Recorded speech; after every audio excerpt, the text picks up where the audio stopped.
Walking hand in hand on the ocean floor, down deep we wander. Louder we sing, no there is no cure in this together. I don't wanna tell you that it's not real. Nothing is a fairy tale. Everything about you is so unreal. It won't be pretty when it ends. Now how could I leave with your sweet love on me? Yeah, yeah. Something about you always makes it harder. When you got my lipstick on your white shirt collar.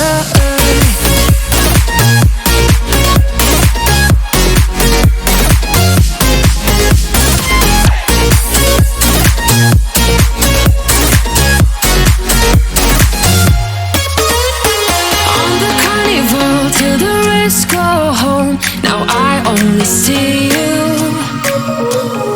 Hearts and letters carved into the shore. We'll never grow old. I don't wanna tell you that it's not real. Nothing is a fairy tale. But everything about you is so unreal. It won't be pretty when it ends.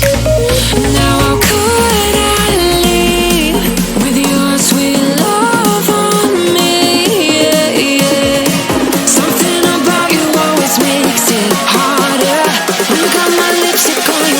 Shirt collar.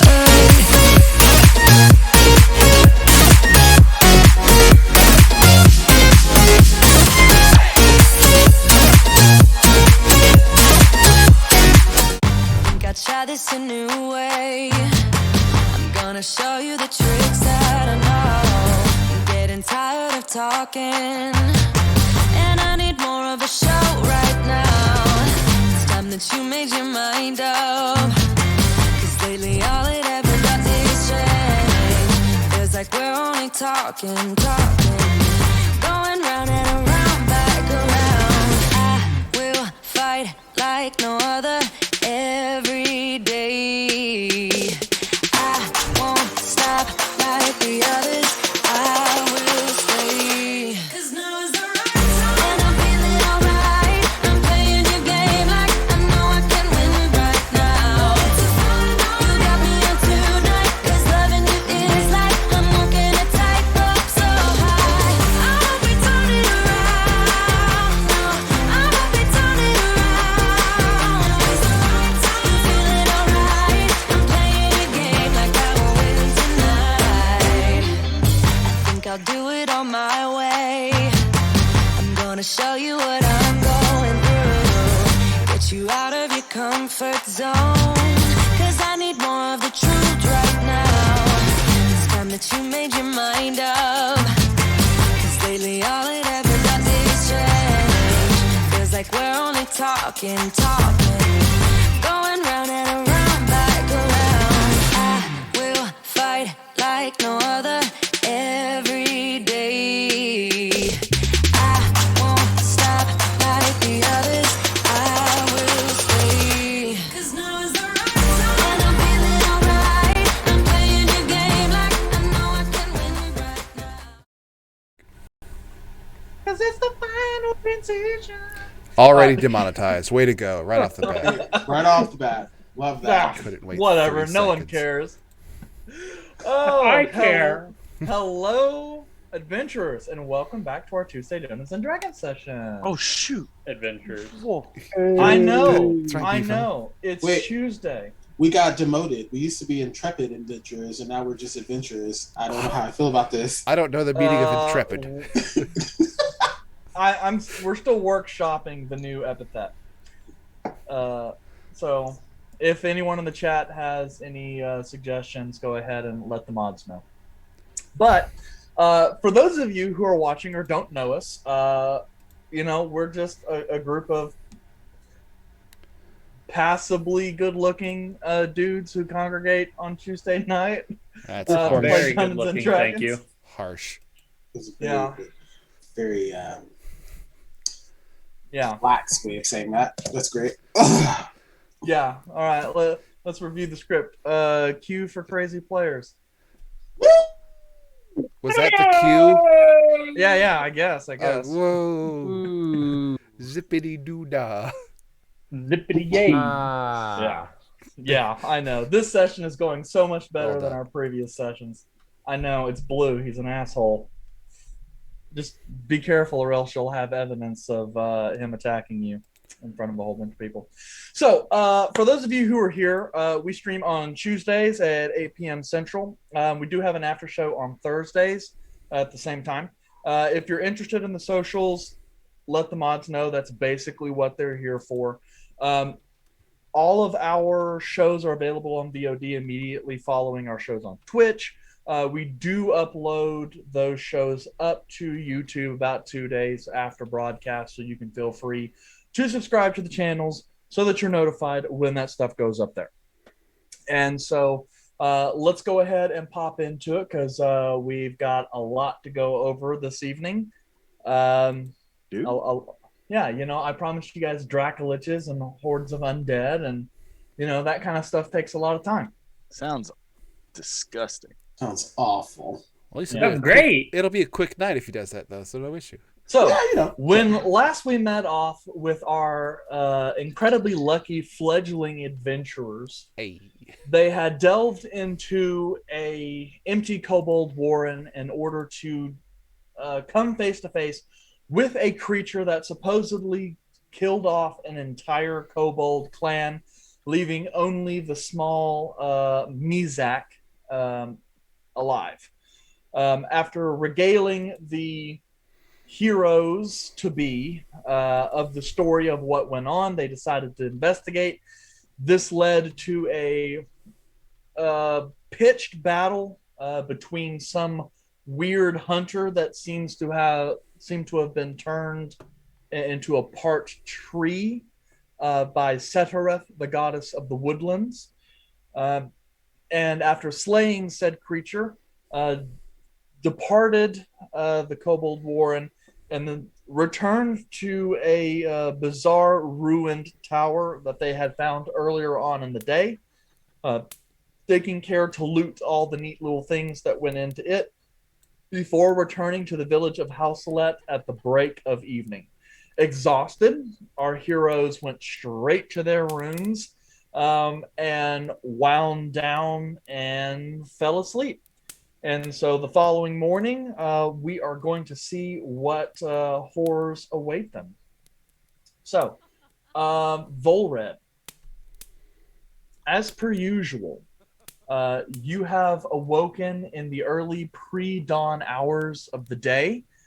The sound of wind hitting the windows on the outside and the occasional snoring of Arthur, the only break from the silence of this room.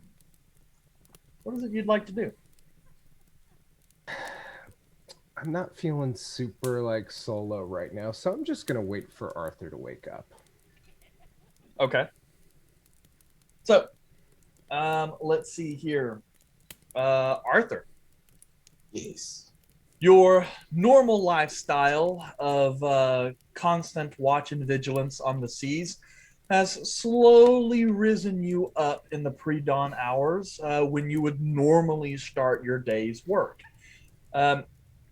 You open your eyes, gently expecting to see the glimmering mask of Volred inches from your face.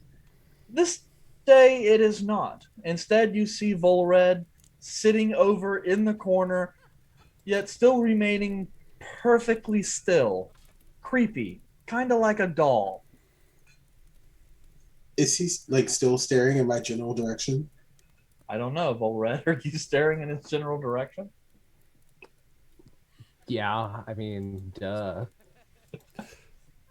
So Arthur would roll over and start to wake up, kind of just seeing, I'm assuming would be in the twilight hours, just this random shape sitting in a chair on the far end with whatever silver mask just staring at him. My assumption would be that Arthur would probably think this was a sleep paralysis demon first, before he realizes that it's like Volred. And then, like, in his state of shock, would probably fall out of the bed. Okay. Red, I honestly kind of prefer you just to stand over me if you're just going to stare anyway. Red.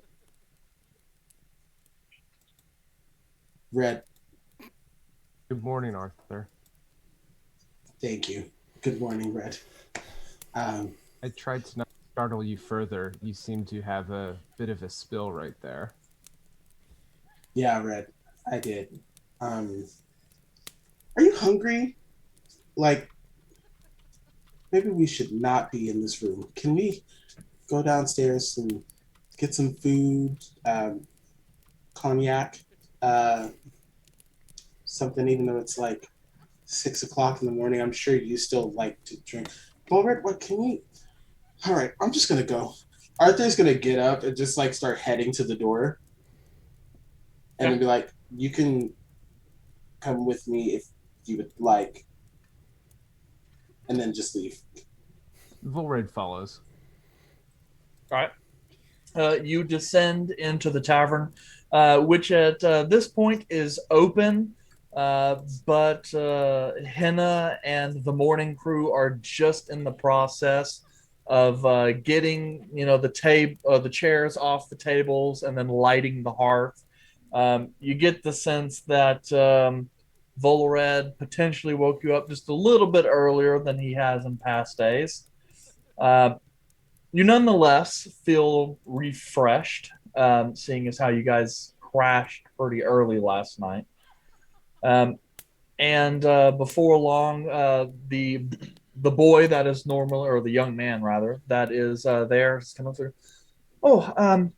And looks around and finds a table and quickly pulls the chairs over, and then says, "Will you guys be requiring any food? The kitchen's not quite ready just yet, but you're free to wait." Do you at least have drinks available? Yes, I could get you some drinks. Anything special? No, just a water for me, but I'm not sure about. He can order his own. I'd like a cognac, please. And the boy goes, very well. And he just kind of rushes off to the back. Well, Red, how are you liking that new bow?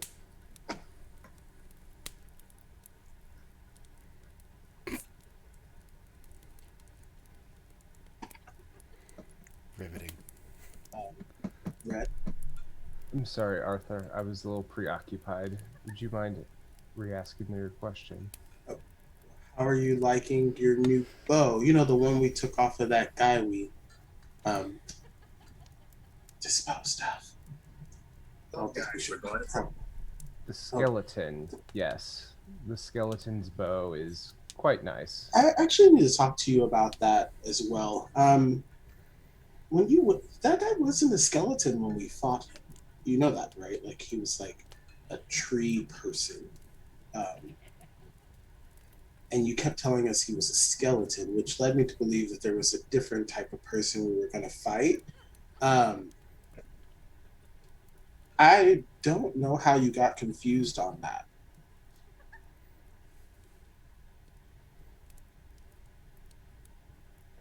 Arthur, Red? I have a secret. Okay. You may not have noticed this. I get confused quite often.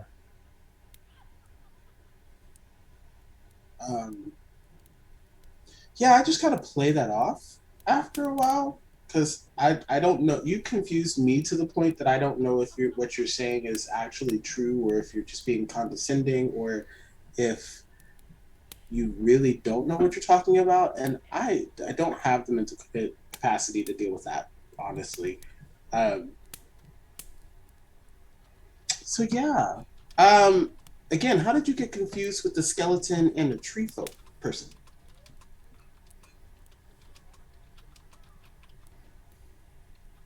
I don't know. Okay, cool. I'll accept that as an answer. We're gonna have to figure out a better way to communicate, Red. This staring at me is kind of intimidating, especially since I can't really see Red.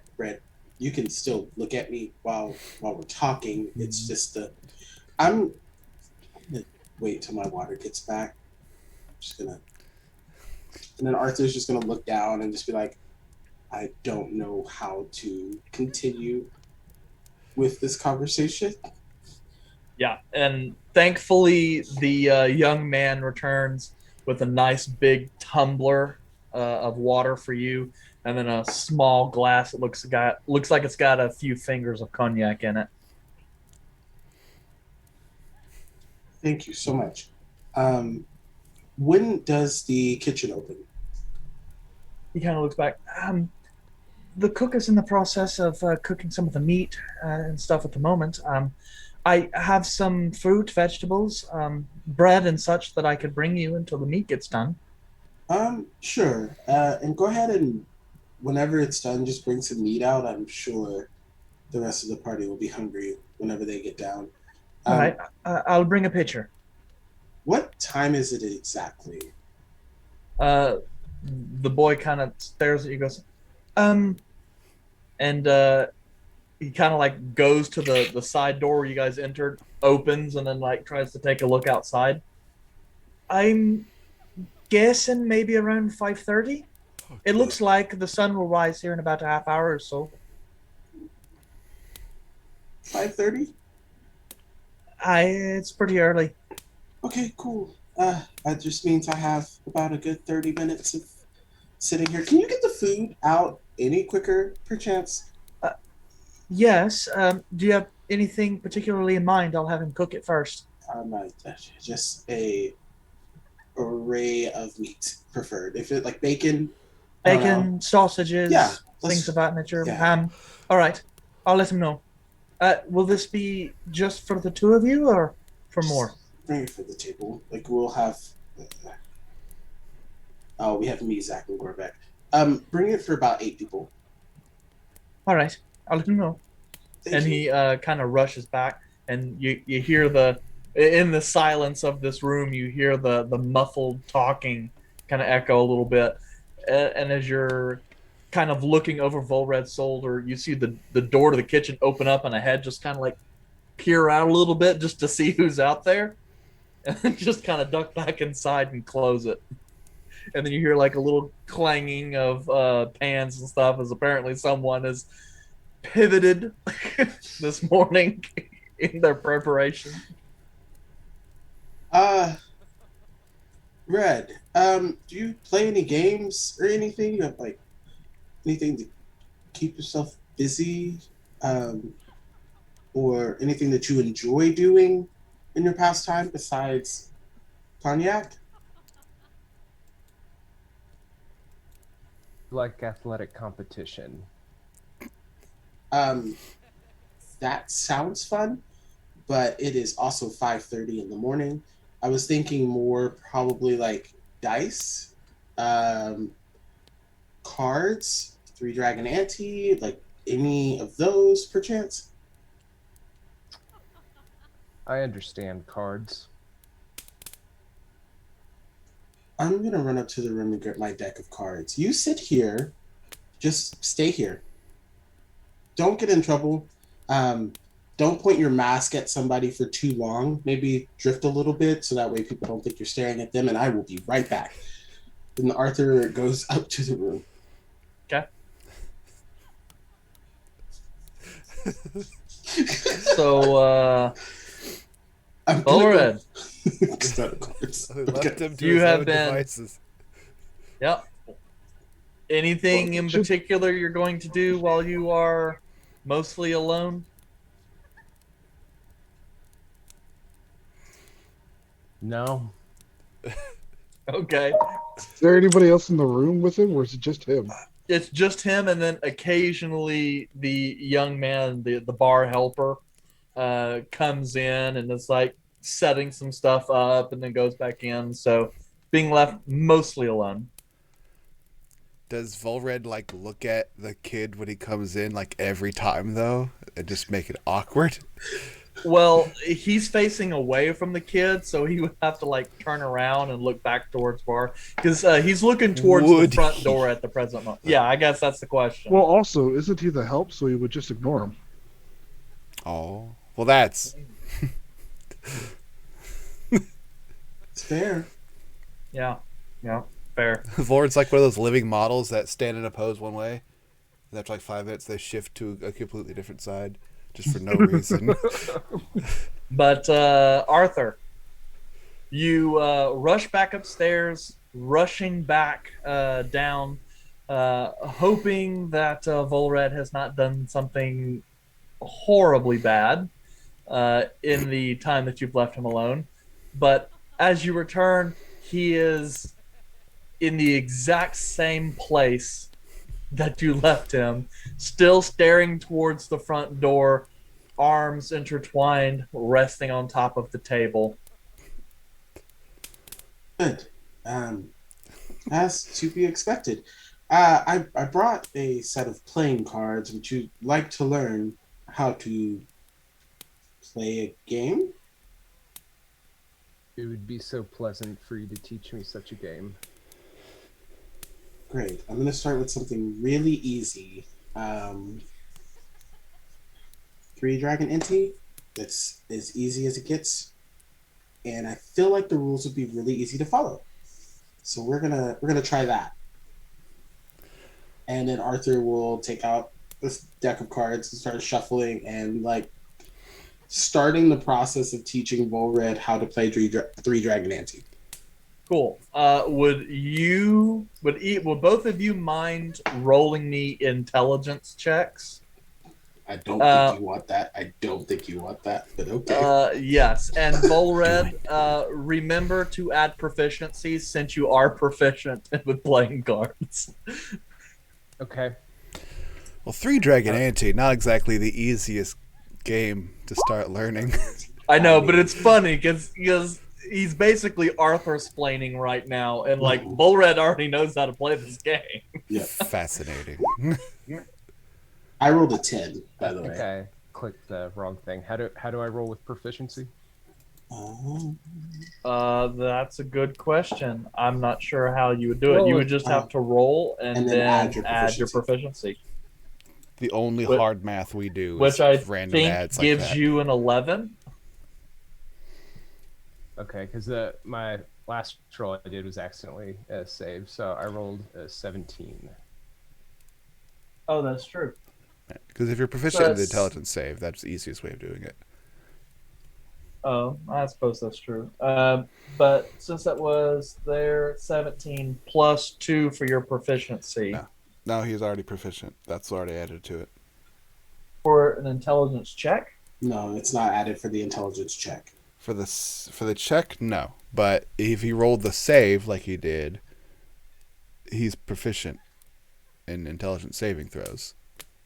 Correct? So that's why it's a plus 1 instead of a neg 1. Well, it actually doesn't matter because I think Arthur only got a 10. Yep. So Volred beats him either way. And so in very short order, Arthur, Volred, he starts winning a lot of hands, like right off the bat. And he starts occasionally making a move that you didn't really explain to him. So you're kind of starting to catch on that he probably already has some familiarity with this game. Brad, that's a complicated play. Did you shark me?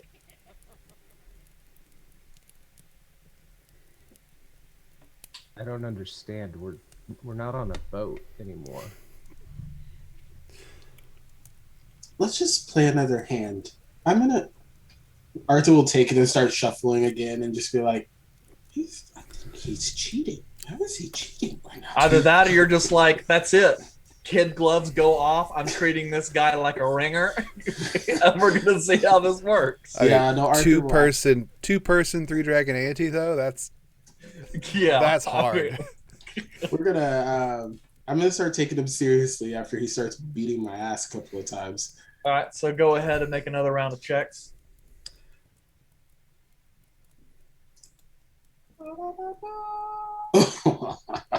Ba-da.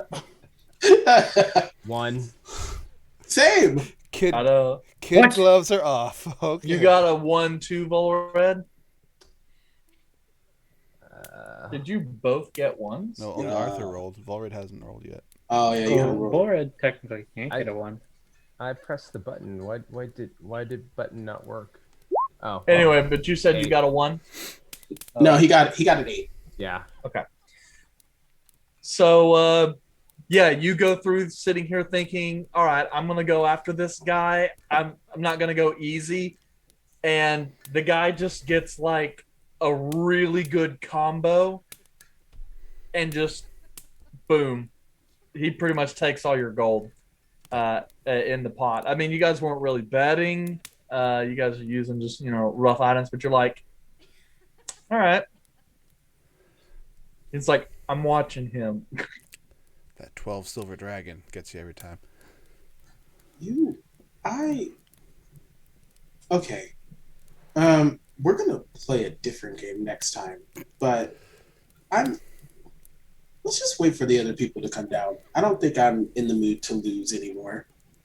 Speaking of, Izal, Gander, you guys awake in the morning, or I guess mostly Izal, in the typical fashion of Dwarven getting up at dawn. Gander is up not too long after that. Bit of a light sleeper. I have to wake Gander up. We all know that. Well, I have your axe. Did you take it? I have a question. Did you take it at night? Yes. Oh. Well, when I get up, the first thing I always do is go for my axe to make sure I have it with me. It's gone. I go to the balcony. I look around. Where the fuck is it? I flip over the couch. Mizak wakes up. Like, have you seen axe? I go bang on the door. Gander, someone stole something. They got in the room. What? My axe is gone. No, I have the axe. Push open the door. What? Yeah, and you see No, him I there just- clutching it. No, I had It's like the size of him. an epiphany last night on some ancient You runes did that what I to my could. axe? I made it better. Is that what epiphany means? No, but I will not bore you with the definition of epiphany. Anyways, I used some ancient dwarven runes from eons past, and in the correct order, they now your axe will cut people better. I pick up the axe. It's just a tiny bit lighter. Oh, baby, balance still. I flip it. Like, why is it read hit hard good? Is that what the runes say? Yeah. Oh, that's probably why they. It's old magic. They weren't very complicated back then. No, it doesn't sound like they were, but I guess if that's what they mean, then that's what it does. It hit harder good. Well, test it out next time we get attacked by a tree person, I guess. Well, I hope we're not attacked by a tree person again. Oh, Eric, any weather phenomena last night? Not that you can tell. And Izal briefly opening up the door to the balcony.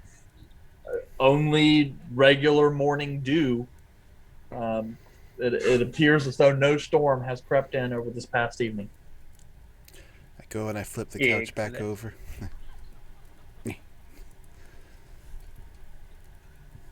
Good morning, Mizak. Sorry about the ruckus. She's very protective of the axe. Don't Yeah. touch the axe. Yeah. Mizak kind of gets up and he's like,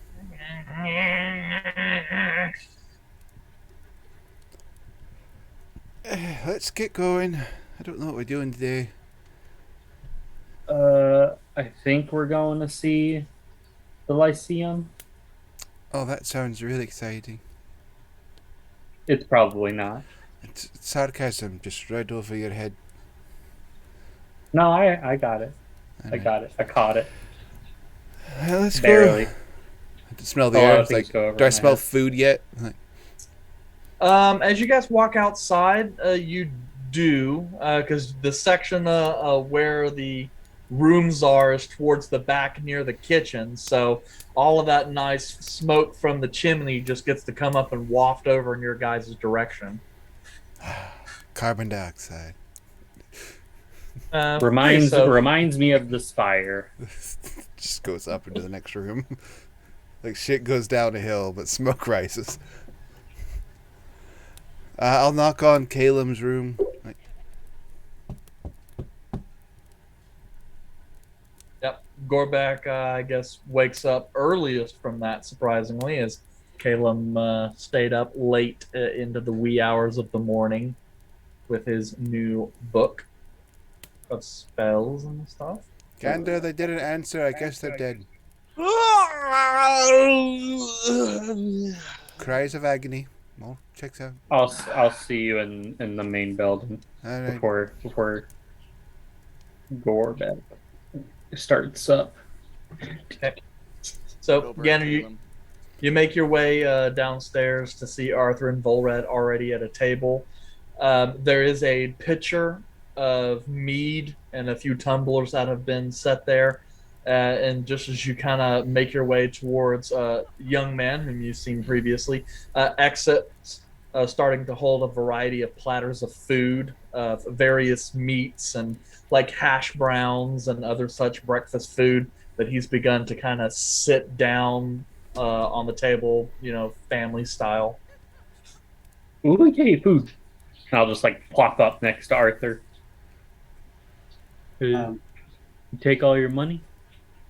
No, didn't take all my money, but he could have. That is like, do you know that he knows how to play Three Dragon Ante?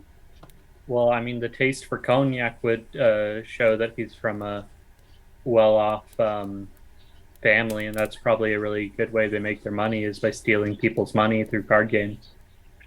Do you steal people's money through card games, Ulrich? No.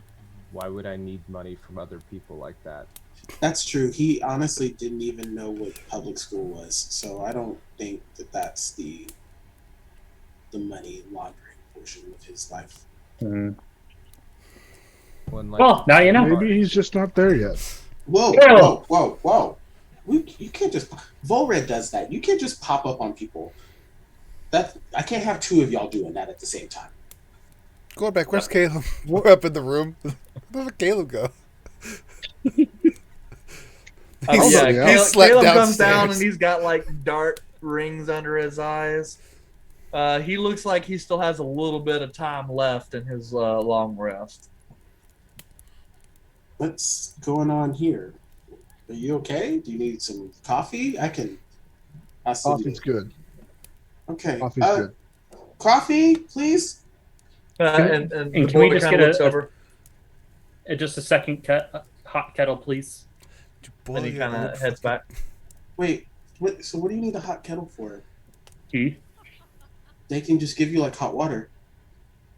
Yeah, but then I can have as much tea as I want. You don't usually drink more than like 1 cup anyway. I was just making an observation. It's my job.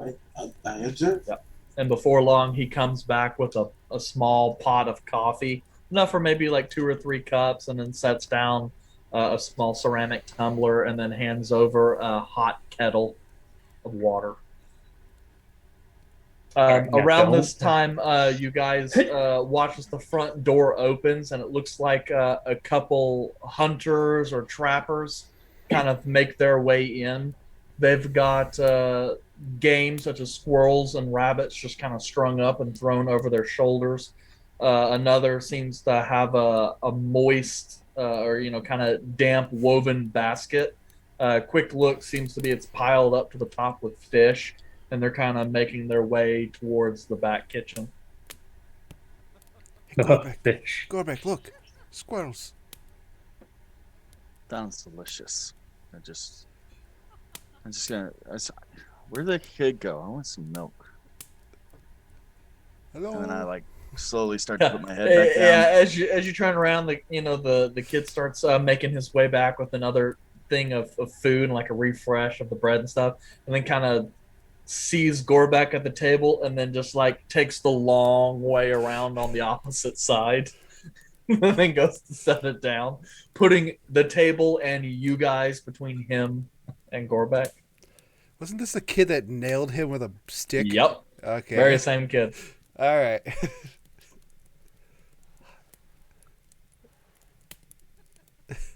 My camera's blurry, sorry.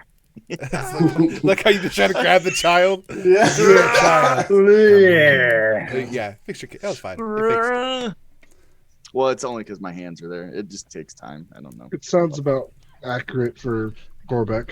I'm gonna have my face down on the table, and this guy is some milk, please. And then I hold my tummy. Okay. And he just kind of disappears back.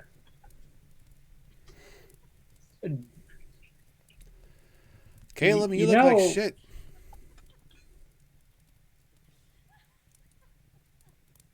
Yeah, I took it took me a while to get to sleep last night. He's talking in his sleep like 45 hours. It's ridiculous. Yeah, I was studying. I had to use the bathroom a lot. Like a lot. Do you still have that vial? I'm parched. I don't think that's a good idea, Gorback. Viola, what? Oh Vial, no, the no! pill. I'm keeping that one until we Vial figure out. that Arthur has. Yeah, I'm keeping that one until The toe water? we figure it out. Ew, no. Yeah. That's probably why you went to the bathroom so much. You licked some of that toe water. Yeah, he's good. Have you ever gone to the going poop feels really good. I Just saying. got the highlight of my day. Sure. But just Uh, saying. That feels Caleb? good. It sucks, Yes. but it feels good. Caleb, what time is that an invitation for? It's open. Gorbeck, the kid returns and kind of slides a tankard of milk in front of you and then quickly turns and leaves. Melton. Bye. Pretty sure his name's not Elton. We're gonna find someone named Milton. It's gonna freak him out that the goblin knows their name. Freaks me out when he calls everybody Milton. You know, Caleb. a broken clock strikes twice a day, so eventually. He called me Milton for 3 weeks. That was an accident. I'm sorry. 3 weeks of an accident? I don't think that was an accident. It's a I think that habit. Well, it's very like decision. it's like when you have to you gotta train yourself to pee your pants. Like it's hard. Like try Why- peeing your pants right now. No. It's just a thing that is ingrained in you ever since you learned as a child. Like as a Why- baby little goblin, you're sitting there, you just pee yourself. But then they tell you no, don't do that. But you still do it. But you say no, don't do that. And then now that I am I'm a full grown man, like I'm a full on adult, like I'm a goblin adult. Like to pee my pants is a little difficult. I mean, I've trained myself to be able to do it. But like, Oh, if you please just sit there don't. right now. Like, I mean, if you want me to, I Yeah. slide. I would rather no, not. I no. slide really far into that bench to get away from Gorback. literally, I squish all the some liquid people. is out of me right now. I'm telling No, you, like no. there's zero liquid in me right now. No, keep the liquid in you. Well, I need to re-liquefy. Like, look at this. Look how green my skin looks, and I pull up my skin. Ew. Why is it That's so the- springy? Well, it's because it's a goblin. It's goblin genes. And then I rub my skin and show them. Look at this. Look how genie those goblins are. I've lost my appetite and Fantastic. just slide my food away. Just I've seen weirder. I keep eating. See, like we're ready to go. Like, and then I down the milk. Oh, That was a choice. That was a choice. All right. Arthur's just sitting across the table, just like, I Great. He's just gonna look back down and start eating. In any case, I guess that's our only activities for the day. Caleb is going to see the fellow at the Lyceum. Caleb, Yeah. and I tap Caleb. Yes. Hey, Yes. I grab his hand. Aw. What's up? I need a new horn, and I only got like, I think like 10 gold. You know me. I don't care. I'll steal it. Actually, that's a good idea. Never mind. Never mind. No, it's fine. No, it's fine. No, it's fine. No. No, Caleb, it's fine. We have made friends in this town. We don't want to leave on a sour note. Caleb. Okay. And I Let's smile. go see if we can find a horn somewhere in this town. Based on my travels in this small town, would there be a shop that might have a horn? Well, there's Gloucester in general, and then conceivably there's a few other places in town. Maybe you could. You get the sense this town's small enough to where like most of the people, everything is cottage industry. Yeah. So people would generally make stuff in their homes and then either sell them direct to consumers or to a mercantile like Gloucester in general. So if there is a horn maker somewhere, you don't know where they are. This place isn't big enough to have a dedicated musical instrument shop, but And I'll probably just go to the general shop after this. okay.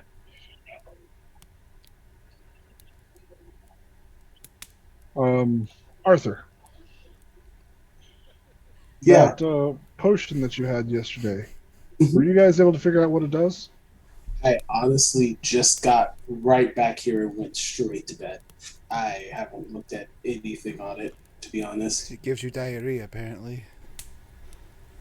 It does. That happens quite a bit, so I wouldn't attest that just to the potion. So it's just, you never know. Yeah, but why? Do you mind if I take a look? I might be able to see if I can determine what it is. Yeah, sure. Just don't give it to Gorback. I'm gonna reach out for it. Yeah. Would I be able to determine with an Arcanic check to see if I know what it is? Yeah.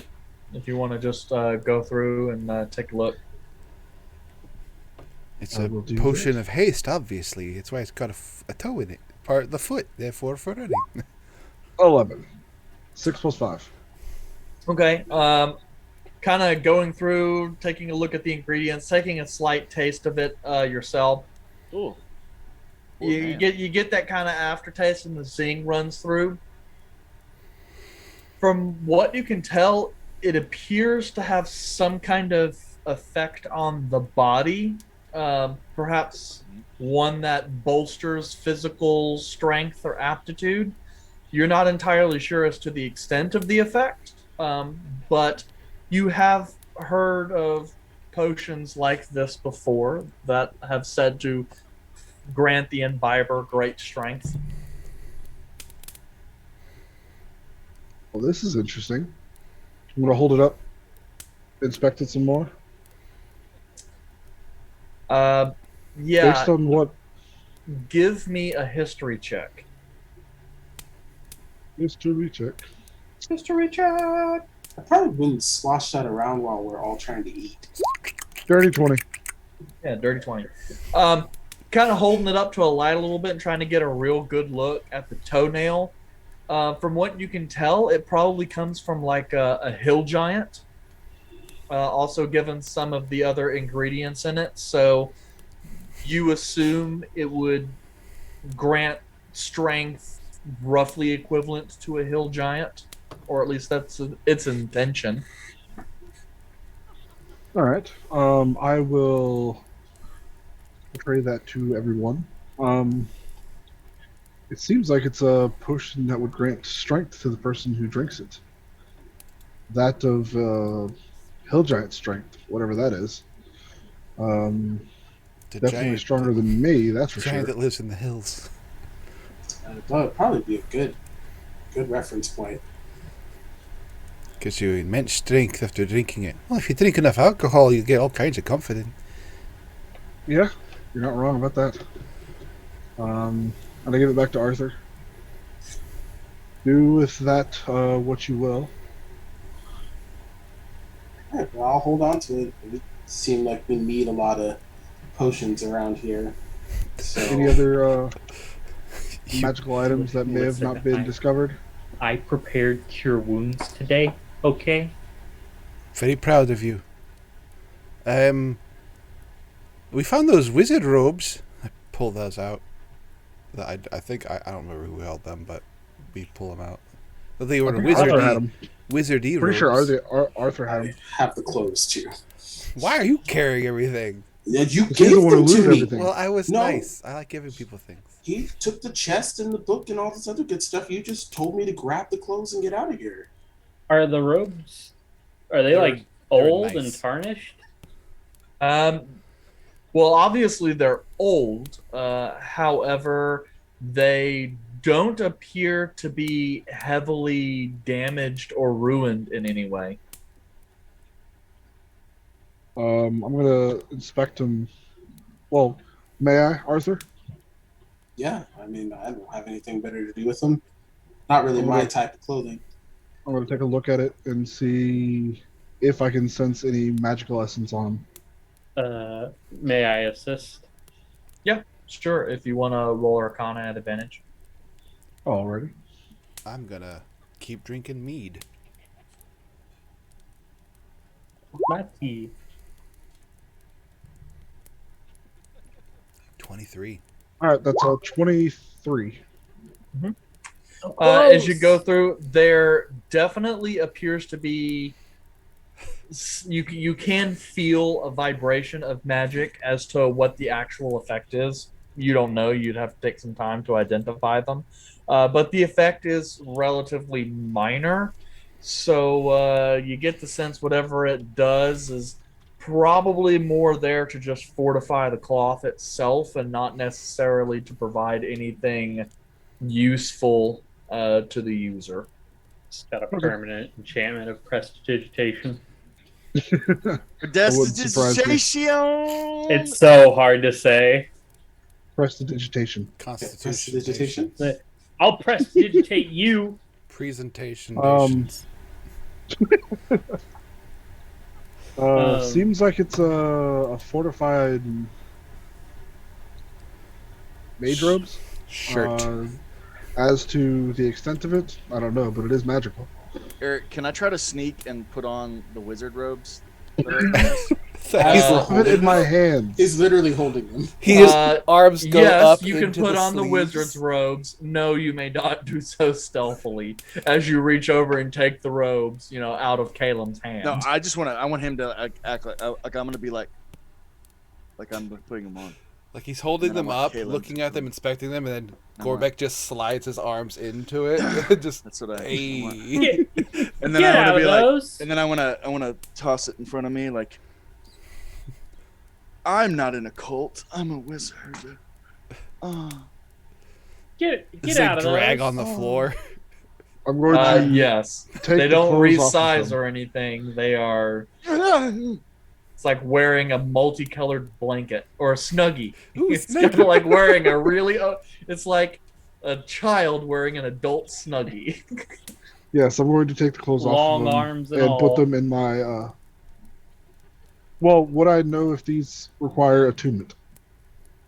You would have to investigate. Okay. That really only lets you know that they're faintly magical. You'd need to identify or spend a short rest with them.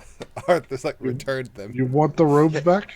Caleb, I could I make a just- vest out of that. It'd be great. I just didn't know you wanted them. Like, is that like? Are you just gonna take them now? If you want them, just say you want them. I just didn't know you wanted them. You're just kind of taking them from me. I was actually about to ask if I could have them.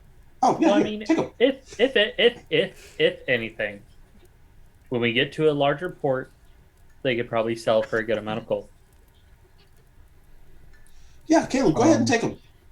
All right. And is there anything else that we did not figure out what it was? Your book. That freaky ass book, yeah. It's a magical spell book. Was it a wizard's tome? Yes. Got spells in it? It does now, yes.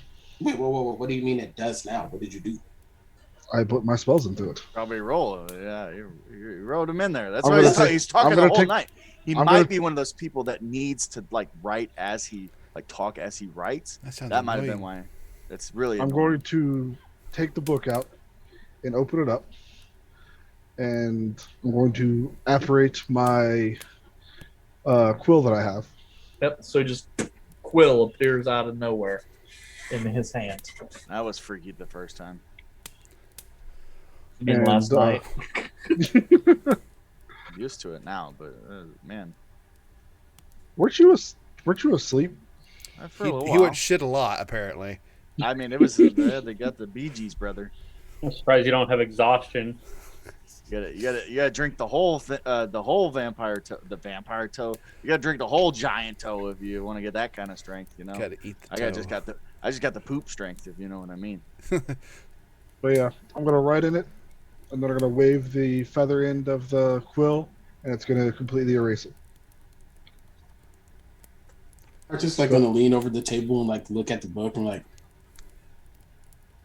where'd it go? I erased it. With this magical quill that's paired with this magical book. What do you mean you erased it? You just wrote stuff in there. That's not how. You can Caleb, just- you understand. That's not how I'm going to close the book and I'm going to put it back writing really in. works, right? You do understand how magic works, right? Yes, I understand how magic works. Is this circle I was ring talking- stuff? No, Yes. no, Arthur. No, Arthur. Well, it's not circle A ring. branch stuff. of it. It's a cult. No, it's Wait, we just fought a tree person. Why we got branches and circles and rings now? Listen, this magic thing that y'all are doing is incredibly confusing. Yes, it is confusing, but it is also useful. But I mean, if you have disappearing ink on your quill, you might as well just say you have disappearing ink on your quill. Like I've seen that before. Have you really? Yes. Denny always has disappearing ink. He'd just be writing in his little book and stuff, and then stuff disappears because he don't want people to read it. right. Yes, He uses lemon juice to make it appear again. Oh, I don't know. I don't really look in his book very often because once I looked at it and there was nothing in there, there was no reason to read the book. He's He not probably- really. He's not really writing in it. He just tried to look busy. He's like, paperwork. Too busy. Can't help you. Sorry. Oh, no, Denny's always busy. So much But I paperwork. don't think that's what you got there. I think you have something else there. That's weird. Can anyone use the quill, or is it just you? It's just me. What if I try to hand him the quill. Hey. Her. You go and grab it, and it just goes in dust, That's gotta be. falling apart in your hand. That can't be environmentally safe. Like that can't be good. At People all. are breathing in quill dust now. Since when have we ever cared about the environment this I much? just killed a tree person. It You're not wrong. vaporizes. Because I was pooping. Shit. I'm gonna go to the bathroom. Can we? Everyone who heard I the joke takes 1d20 psychic damage. I think he might be lactose Oh, intolerant. He just goes to the bathroom a lot. Can we just go see what this? What about the bow? Magister Was that wants- magical? There's also No. a movie. Has anybody ever seen that movie? Is it just me? Go to the bathroom. What is a movie? It's a series of pictures that are rapidly moving in succession. What?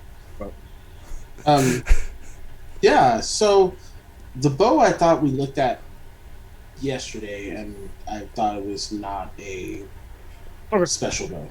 It's just ornate. Looks like a stick to me. He's all Well, if that is the everything case- that is not an axe or a sword or a mace looks like a stick to you. Well, there are versions of sticks. You can have a metal stick and a sharpened metal stick. Everything's a stick And when you get. and a heavy metal stick. Yeah, when you get down to it, it's all just sticks and stones. This is a stick, and I point it to my staff. That is a stick. Let's just go when Gorbek gets back Go where? All right. to the Lyceum just to get Well- this bureaucracy stuff over with. Well, Whatever you what want. time is it? It's like Morning. 6, But right? yeah, it's just after 6, so like daylight. I figure we Slowly should but go. surely, some people are starting to file into the tavern. I think we should go to the general store and see if we can find him a horn first, Well, I'll be and then right go there around lunch. here. But why does he need a horn? I have a flute.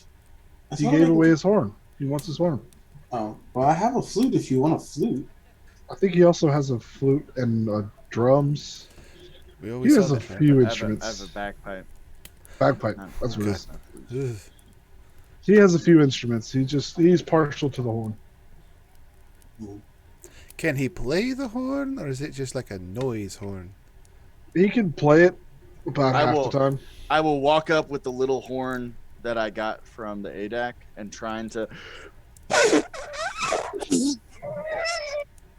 That's I think that's just a bone. Did he just give himself an aneurysm? This doesn't. This I need a horn. one God. can only hope. I need a horn. Yeah. Hey, can we also, Eric? Can I try to find somebody so I can put this in my ear? I'm gonna Sure. go see Armac. that a Actually, blacksmith? I will be at the old church.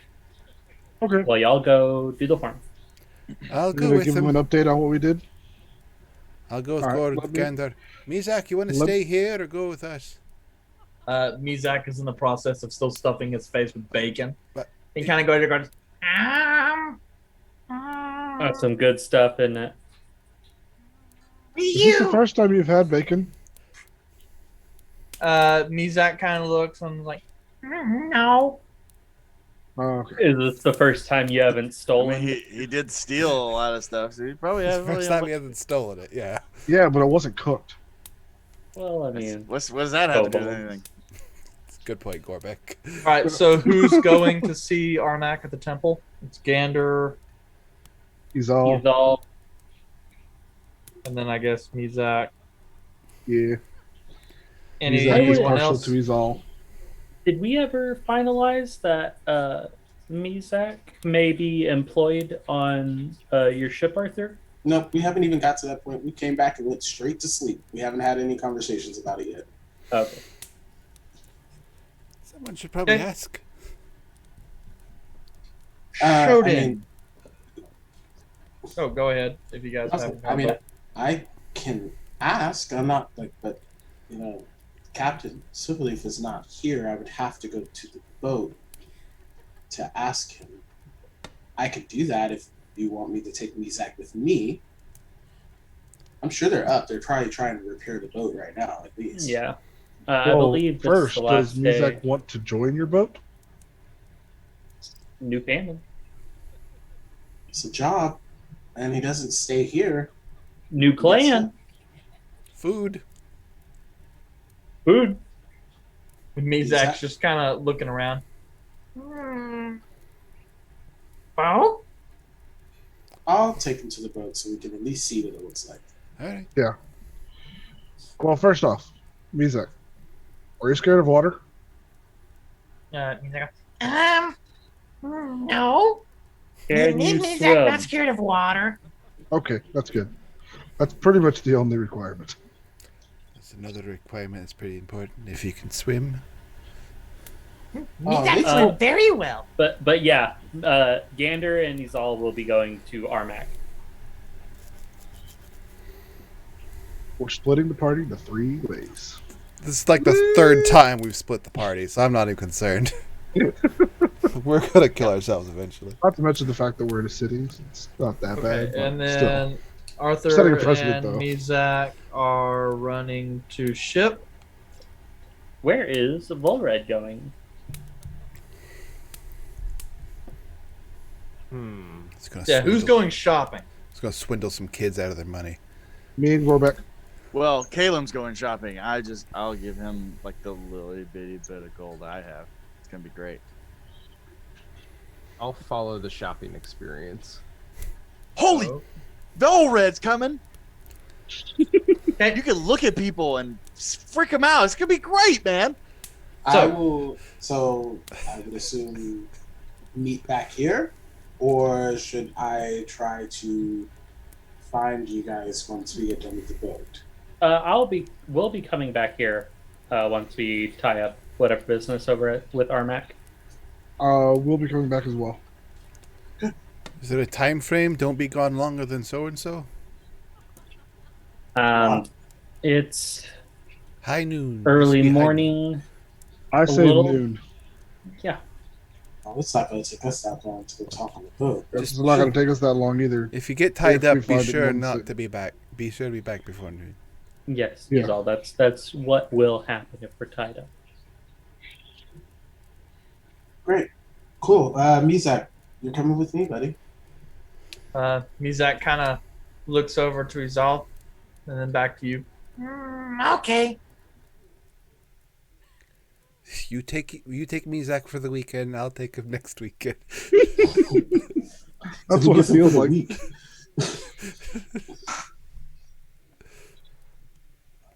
Arthur will take Mizak and start heading out. Okay.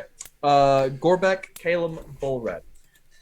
You guys walk across the street to the Gloucester General. Open as per normal at this time of day. And as you kind of move inside, you see a couple members of the Gloucester family are currently running around restocking and reorienting some items on the shelves down below.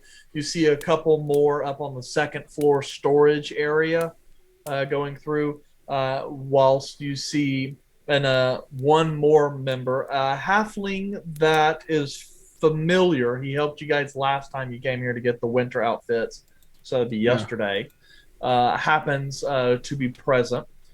He is going through, looks like he's handling some inventory. As you guys kind of walk in and you hear the ding, ding, ding, ding, he kind of looks up and goes, "Oh, hi, welcome, friends. Welcome back. Something else I can do for you? I trust the clothes worked out well." They worked out great. Thank you very much. Hi. I do have a inquiry. Do you guys have any musical instruments around? Oh, we have a few. Lute, lyre, some drums and horns, simple stuff, flutes like that. Caleb, he just said he's got a horn. Yes. Some of the more complicated instruments, unfortunately, we don't keep. We have to put out a call to a larger city to get those in. Yeah, we'll take a look at the horn selection that you have. All right. I pull out 4 bronze and say, "We'll take all of your horns." That's not even how money works. You're right. My bad.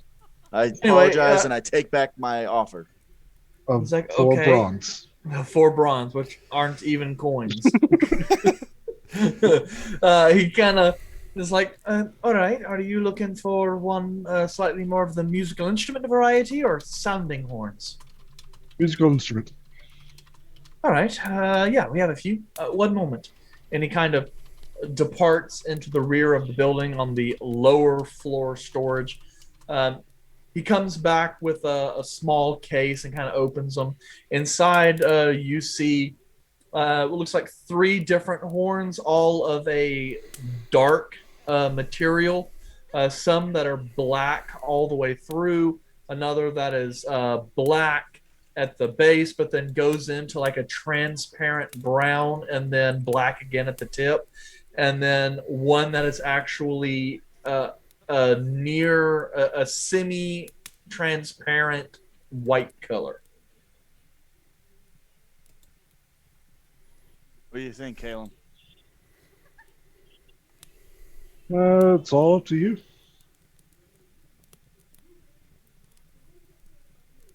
What color's the horn of the ADAC? It is white. You think this would be cool? And I hold it Yeah. up to the transparent white one. Kind of close. How close is it? The one from the EDAC is noticeably brighter, but they are close enough to where they don't look like completely different. I think it's a good idea. Okay. I will take that one. And I put out 4 copper. The halfling kind of looks down at the money, goes, apologies, sir. That horn will run you 3 gold. I pull out 3 more copper. Gorbeck, you know how money works. And my smile turns into a grimace. And You pay half, and I'll pay the other half.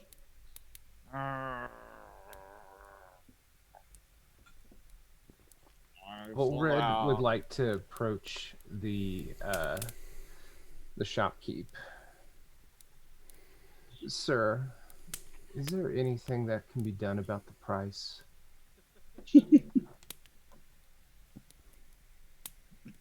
He's kind of like leaning over a little bit to try to like see where you're looking, and then tries to follow your eyesight. Eric, he's looking at you on the stream. Yes. He's done been looking this at for like anybody who past 10 talks. minutes. He turns and watches them. It has For like been 10 the minutes. best thing for like the last 10 minutes. It's been great. Roll me a persuasion check. All right. Big money, no whammies. Small We win. got it. Come on, get that 22. We want to see it. We want We to see need that. it. Yeah. We need it. I This would need be the it. time. This would be the time. Need Oh, that. so Oh, 21. close. God. Swing and a miss. Blackjack. Still not good enough, though. Yeah, it is not the sacred number. All right. But it is good To be fair, he enough. rolled really well. The halfling kind of We have looks at you and goes, well, you guys did spend quite a bit of money in here yesterday, as well as the day before. I suppose we could do 25 silver. Now I'll turn around to Volred and I'll just like so much money, and I'll like kind of start crying into his cloth. Does anybody believe him? No. and even if they kind of did, I mean, he's a goblin, so he ugly cries. Oh. And it's like, oh. And the gentleman just kind of like reaches forward and is now like placing his hands on both sides of the box, being able to extricate the merchandise from the situation if need be. I'm Gorbeck? sorry, sir, but 25 silver really is the best price I can offer. Gorbeck, do you want it or not? Well, 2 gold and 5 silver, and scrape my bronze back in and slap it on it. Thank you, sir. I appreciate it so much. Have a great day. And I he's did got a tell you I little- would pay for half. Kaylin, just get out of the freaking building. Did you want another musical instrument, or is that it? And the halfling kind of reaches down, takes the white horn, and kind of gingerly sets it over to you as he scoops up the money. Thank you for your patronage, and quickly writes up a receipt and hands it over. Thank you for your patience. Does it come with a little like a little thingy, thing? A Yeah, strap? it comes with the strap, and the mouthpiece and the rim are actually lined in a very simple metal. not super ornate or anything, but Need to be. Quality product. Neato, gang. Neato. And I will immediately pull it out and start playing. Sir, sorry. And he kind of looks over to Caleb. Sir, please. I grab Gorbeck by the shoulder and pull him in and walk him out of the store. And as that happens, you hear that happening. Thanks for coming by. Yeah, we might be back. I don't know. Threaten them. Great. In the back of his head, please don't. God, Why I no. said it that way. I'm good at math. Let's go. But, well, that was pretty easy. Any other shopping that you need to get done? And then I hold up the mini horn and say, "How do I get this put in my ear?" A hammer. I don't know of a jewelry store or something of the like here, but we can ask around Okay. because they might be able to make it into an earring. I put it. That's exactly, Caleb. You got it right. I put it back in like the front of my pants, and then Do I actually know if there's a jeweler here? You don't know of any jewelers specifically, but the city does seem to be large enough to where it might have one or two. I will go looking around and seeing if I can find one, and if I can't find one, I will ask around. Okay, sure enough. Let's see here. Gander plus Izal at the temple. Team fun size. Ah, Yeah. should have gone with that team. Yeah. Team we 25 could have foot move speed. Could have had Mizak, Gorback, Gander, and he's all go. Mizak, Gorback, Exak, Yeah. and Grand. Exactly. Pack. I don't know. I'm just trying to come up with stuff that rhymes. It's not any good. Okay, did you say Grandpap? So I suck at this game. you guys arrive at the temple. At this point, you see some other acolytes that you hadn't seen the other day. They appear to be kind of out among the graveyard, kind of tending to some of the graves. As you do see the familiar large built frame of Theofric, one of the acolytes of Grov, who is I in... thought it was Leo Frick. No, Theofric. We all wrote it down wrong. It's okay. Yeah, you had Leah Veld, who was one of the guys who worked at Gloucester. Joke's on you. I didn't write it down. We're bad at notes. That's fine. Yeah. So this anyway, is the most notes I've ever made. yeah, Okay. you guys Two see notes. Theofric, the acolyte of Grov, who at this point has got like the top part of his robes pulled back, and they're just kind of falling at his side, and he's bare-chested. As you see him heaving large pieces of stone from the temple and then stacking them up, kind of clearing out some of the rubble. Whew. Whew. Oh, Theofric. And he kind of looks over and goes, welcome back. Can I help you? Yes, we were thinking. We came to talk to Armak. Right. Yes, he should be preparing a little bit of breakfast for some of the acolytes. He should be in the bunkhouse over there, so he'll be there if you need him.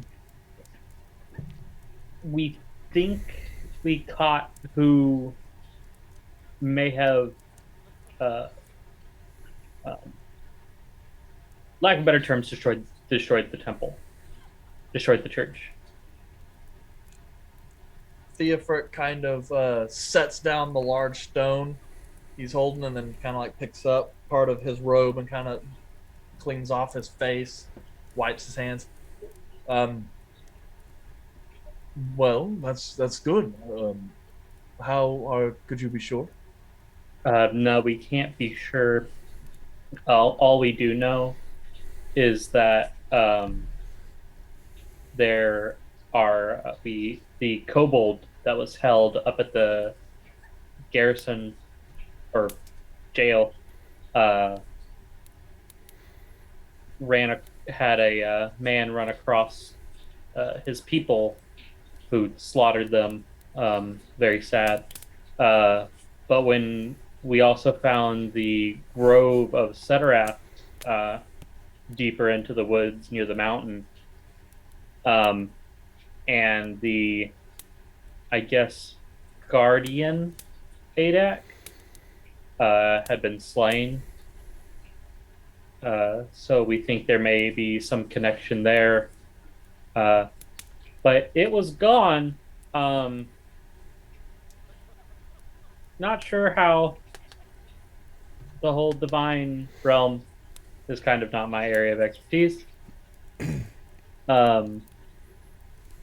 But he is dead.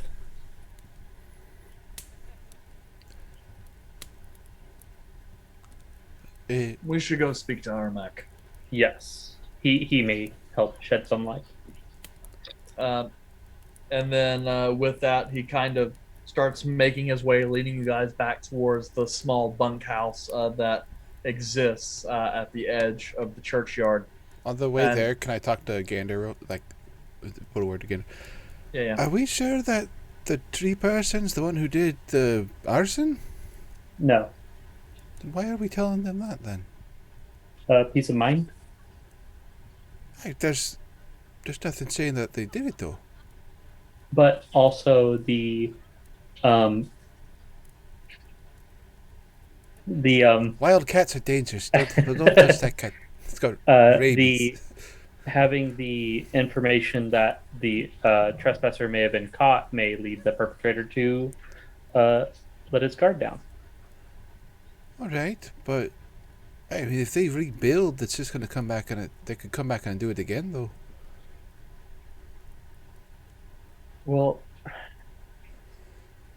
I'm not sure. I'm not giving any promises with this answer, but just maybe a hope.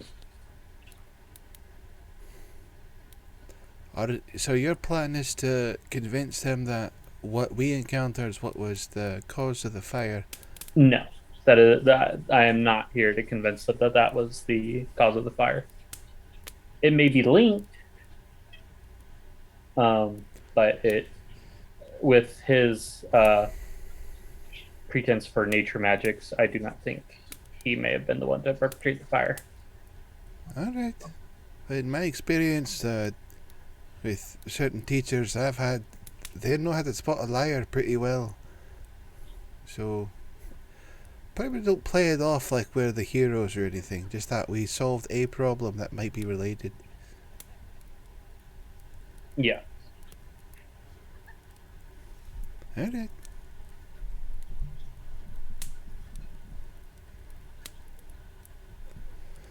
Carry on. Okay.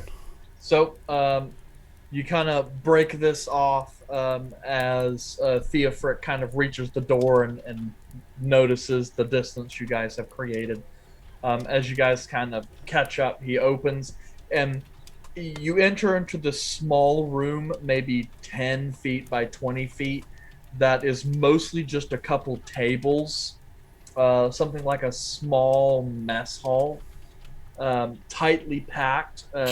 From what you understand, I mean, at a normal time of night, like, this place must be absolutely packed with the number of acolytes that are here. In the back, there is a small kind of covered cooking area, which provides both the source of heat for cooking, as well as pretty much the entire heat for this building. There, on kind of a small makeshift wooden kind of desk table, you see the familiar lithe kind of olive-skinned Armak sitting there, kind of cutting up a few things as he's kind of adjusting some bushels of herbs that he appears to be drying in the warm air of this area. As you guys kind of walk in, he looks and goes, welcome. Um, I kind of looks around and goes, apologies, but food's not done yet. No worries. We've already had breakfast this morning. Well, that is very good. What can I do to help you? One, news. Two, if you could help shed some light on some events that have happened. That may help us lead to the person who started the fire. Yes, of course. Come. And he kind of reaches over and grabs a couple small, like 3-legged stools, kind of brings them over. Come, friends, sit. You probably still have to hop on the stool. Just It's a little bit of a climb. Cast jump on you, make it easier.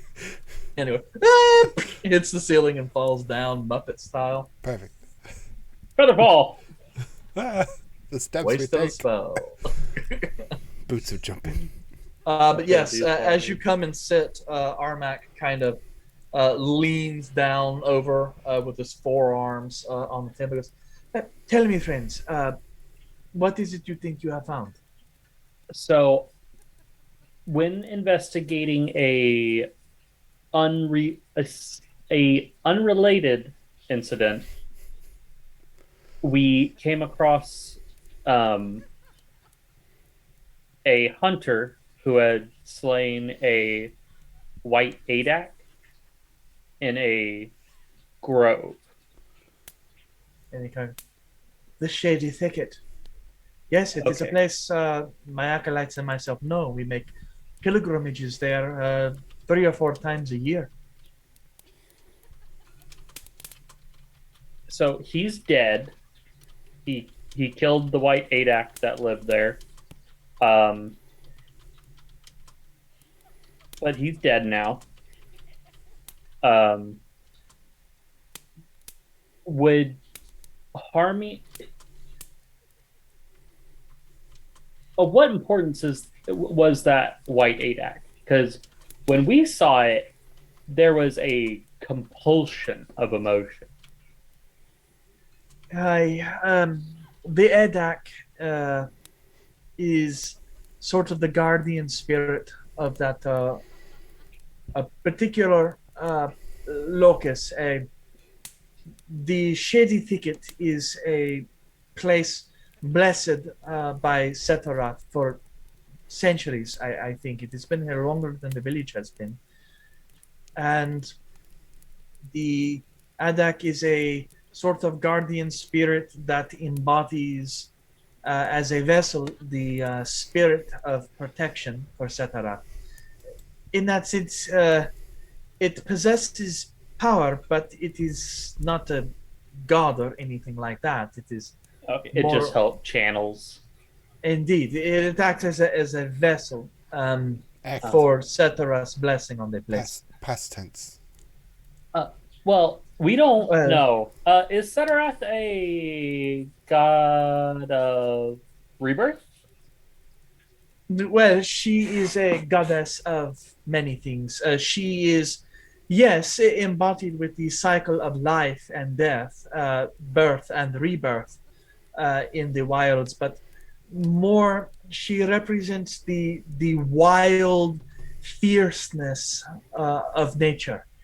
So places that are teeming with life and are wholly untouched by the machinations of sentient species and are free to live by the law of the wild. Those are places that are beloved by Setorath.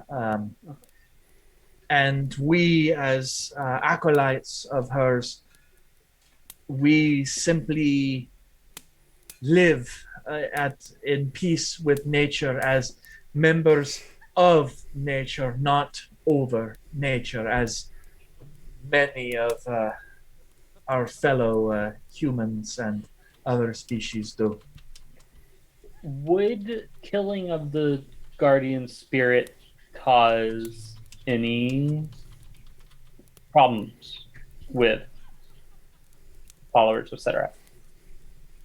Well, yes, indeed. The slaying of a vessel would most likely call forth the ire of the lady herself.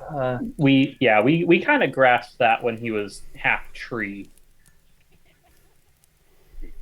Yes, I suppose if he had been cursed as an egregore, then that would entirely make sense. But you say the creature has been slain. We're not sure it was dead. Hmm? We found the guy, killed him. Yeah, sorry, that But is then- what I mean. The one who killed the vessel, he has been Yes. dispatched. Yes, he Unless is he could dead live in a without a cave, head. Well, and if that head is half eaten, I also that well, there was also the ceremonial fire, but that was embered icing on the cake. well, then that is good. Actually, if the Adak has been avenged and Setras wrath sated, then most likely the vessel will be reborn. oh, okay. Next question. Did he was a pretty good hunter? Who has the money to pay for something that would affect y'all? And doesn't like y'all. That should have been the first series of questions asked. But I overlooked, so I was interested in. Right. I understand. But I don't really see expressly what killing this vessel would do for the temple specifically. We don't derive our power from the shady thicket, so to slay such a creature would only be an affront to the gods, and while it may anger us, it does not impede us really in any way. But Maybe they thought that's how it worked. Maybe they thought y'all channeled your powers from the shady thicket, and disrupting that would cause chaos among the followers. you say that the vessel was slain by a hunter. Yes. How long ago did the vessel appear to be slain? 2 Indicators. weeks. Yeah, indicators showed about 2 weeks, around the time of the fire.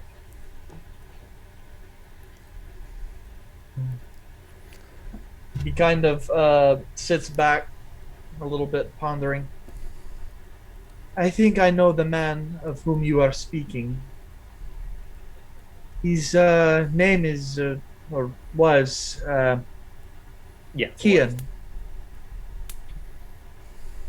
He was a local hunter that went missing about 2 weeks ago. His wife has been quite very worried, especially with their children. Some of the local hunters have been on the lookout for him, as it was believed that he may have been harmed while attempting to go and perform his normal hunt.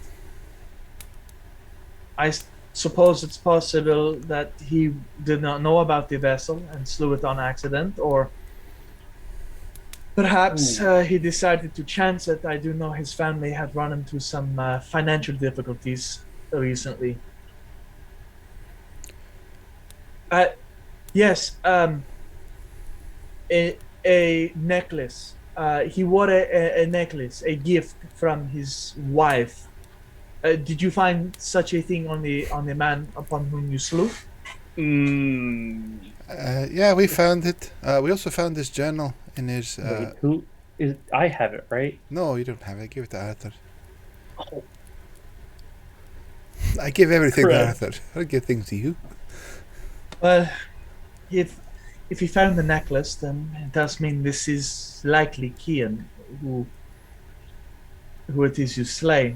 In which case, members of the order will travel to the thicket in order to recover his body, though he may have perpetrated against Setharath. There are rituals, and his body does need to be put to rest, if at least for his family's sake. he's Well, he's yes. He's I'm kind of a religious person as well, so I didn't feel it right to have the body just in a cave where other wild beasts could get to it. So I did perform a ritual. I could tell you where it's at if you wanted to do your own form of it, but Is he buried? no, it's more of a fire and ash thing. He was already technically he's already underground, so that wasn't necessary. It was just so. I think his head's with it. Wait, I'm not there. Sorry. Never mind. His corpse wouldn't be, scavenged. It was supposed to be a nice thing, and I didn't realize the connection. It's my mistake. It's fine. He was not a devout practitioner. It was mostly so that something could be done for the family. In that sense, it's fine. We'll travel there and gather what we can of his belongings, at least so that way we can be sure when we hold this service that we can at least give his family closure. I'll let you know exactly where it's at. It was a former kobold encampment, but they were wiped out when he had got corrupted. He went on a bit of a rampage and took out all of them, essentially. So it should be relatively safe. There are a lot of cockatrices in that area, so be careful of those things. yes. Yes, you can get those if you travel a little farther west, or up more into the mountains. You actually shouldn't travel up into the mountains really at all. They're very dangerous places. As long as you stay, well, actually the whole place is pretty wild. It's safer down in the valley, but safer. But this is fine. We know the way. I have another question for the DM. Was we got the journal, and when they briefly went through it, they kind of saw his writing a small spiral into madness as he started to get corrupted more. Was there any indication before that said, I got a gig, a job or something, saying go and do such and such for money that'll help out? You guys finally my ran chance has gotten into through it pretty quick, but from what you could discern, because you kind of spent a little more time with the writings when they started going weird, he did mention finding the ADAC and slaying it, thinking that it would be an impressive haul because it's the biggest thing he had ever seen, and that it was unique enough that it might solve the money problems. And then seems to perhaps have found out afterwards. Oops. And talks about how he had done many things trying to appease Setharath, but it had only gotten worse, and it just went into a de-evolution of cursing Setharath's name, how he's going to destroy everything she holds dear as vengeance for what he's done. Basically, yeah, it seems like he made a boo-boo. She slapped him pretty hard and then refused to forgive him, and in a rage-fueled desperation, descended very quickly into madness and destruction and murder hoboing. If I'm going to get grounded, I'm going to get grounded for a reason. Yeah. Or it's like you try to ground your kid and he decides, no, you know what? This TV, I'm pushing it over. I'm throwing all your dinnerware on the ground. Now I'm grounded. Through a tantrum. Yeah. The punishment can't change. That's not a grounding. That's a Look, the punishment can only escalate so far. And at that point, like, oh, look, I'm cursed and gonna die. Well, fine. I'm just gonna ruin everything. Well, there are zero consequences. You do what you want. So I don't know. Well, no closer. They didn't hire anyone. They didn't hire him. It's just kind of a chance. Although the madness said he might have done it, I just don't think he's capable of like inflicting the amount of damage on the temple. Not with the fire, at least. Maybe plants, but Plants, yeah. Explosive fire. He didn't do it against us. If he could have done that, he probably would have did it against us.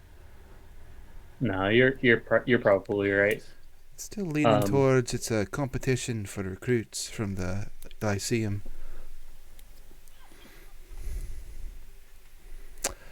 Well, do you know where his family was, so we can deliver these things to make sure that there's some closure there? Yes. Let me just review my notes right quick. I think maybe we should leave it to them. He's all just so it's not like. Though. I know, but it's like give it to them because they don't.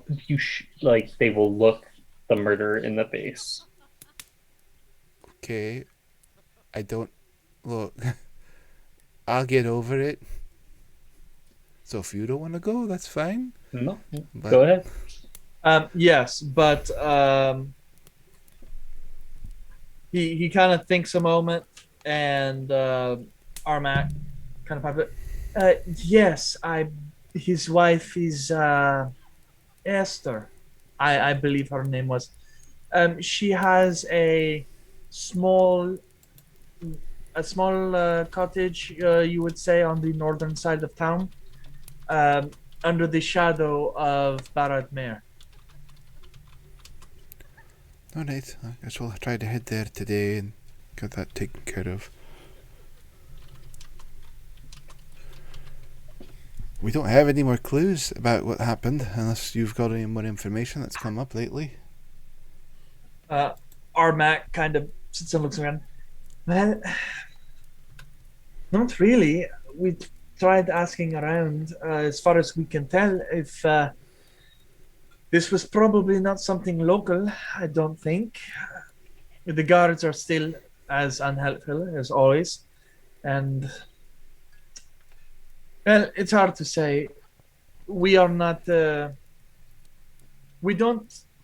We are simple acolytes. Our ability to divine and use our magic is limited, and unfortunately, the acolytes of Kirolo have tried to bring in some insight into this, but there is none. So, near as we can tell, we have begun clearing the rubble of the temple. We will search for additional clues there, and perhaps start beginning to take alms to have the temple rebuilt. Once that is done, then we will try to investigate on our own.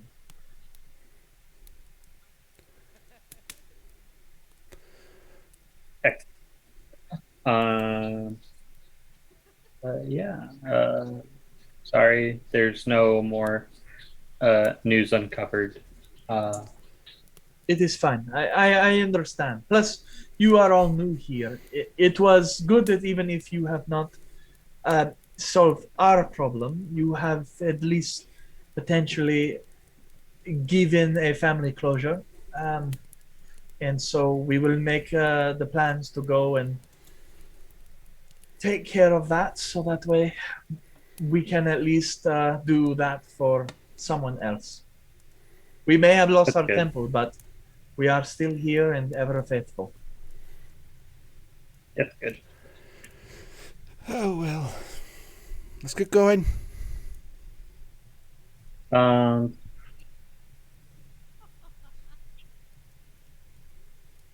Just back to the tavern.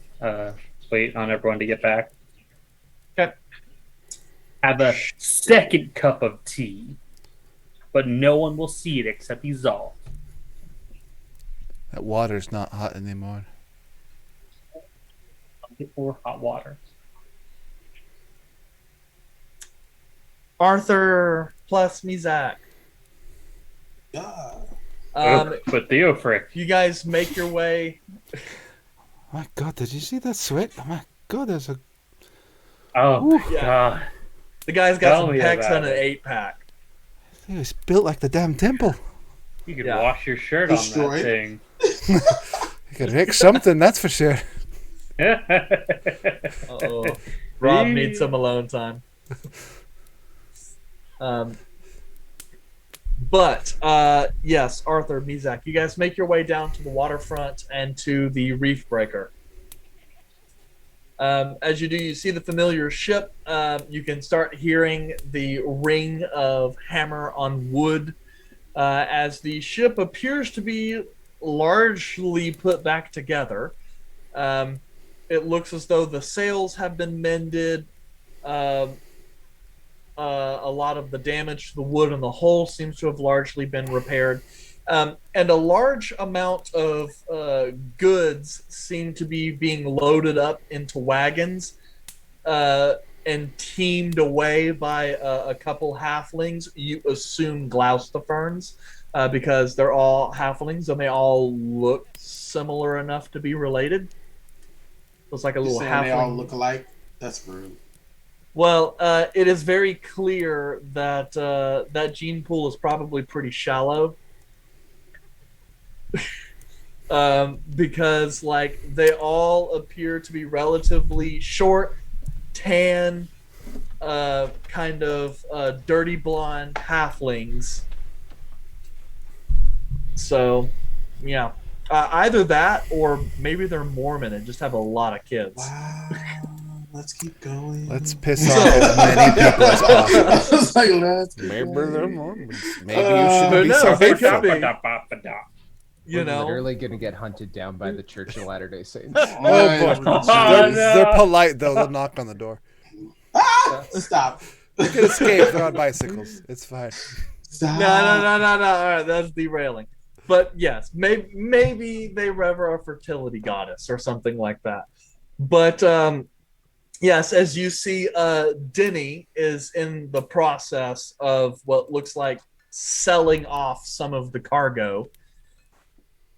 He looks still a little haggard, not quite as put together as normal, but he does appear to have at least leveled out after the crazy night you guys had on the ship a couple days back, and has resumed some air of confident business and put himself together back enough to conduct commerce. As he's going through, you see him along with a couple of looks like deckhands or perhaps port hands, people who are locals who are unloading cargo. He kind of glances over to you and goes, "Oh, Arthur, it's been a while. Why are you carrying an overgrown lizard?" This is actually Mizak, which is, I'm actually here to talk to Captain Silverleaf. Is he around? Kind of goes, yes, James is inside in his study. He had a little bit too much to drink last night. So, well, anyway, a quick update. It appears most of the damage has been repaired. We've managed to sell off most of the cargo that wasn't ruined, and so we should be in good ship shape. Unfortunately, we had a couple of setbacks the last couple of days, but we've managed to take care of that, so we should be ready to set sail on the morrow. Well, that's good. Yeah, it sounds like you've had just as much of an eventful days as I have. We fought some tree-looking thing, saved this little cavern, but he's the only one left of his tribe, so I really need to talk to Captain Silverleaf. Is he? Can I go? Yeah. Well, he's probably not awake, but he certainly should be. It's afternoon. It's time to ask a question. Are you actually asking a question, or are you just saying that? He's not there. Oh, okay, but I was like, what are you doing? All right, cool. Arthur's like, so, Denny, the last time I tried to wake the captain up, it was a little rocky. He had a pistol. I wasn't really ready for that. Can I understand. you? He kind of reaches over, kind of fumbling through another, crate, and he comes back. He brings back a small sack of apples and a bottle of rum, and just kind of hands it over to you. That usually works. Besides, we need to do something with the apples anyway. They're getting ready to spoil if they're not consumed soon. How many apples did you give him? Looks about a half dozen. Oh, I'll give one to Mizak real quick, and then. All right, don't eat that. You're gonna need to give that to the captain. And Mizak's like, and kind of rubs it on his loincloth a little bit. Thank you. Yeah, so Arthur's gonna take the rum and the apples and head towards the captain's quarters. Up the gangplank, off to the side. You pass into the large, nice door that's familiar. You see the only light you see coming through the thin gaps is the natural daylight that's filtering in from the windows of the back of the ship. And as you kind of get close, you can hear. Before I go in, though, I'm gonna look over to Mizak and I'm gonna kneel down. I'm like, going back to Caleb's question earlier, are you okay with being a part of the ship? I don't want to get you caught up in something that you don't want to do. Mizak kind of thinks around and goes,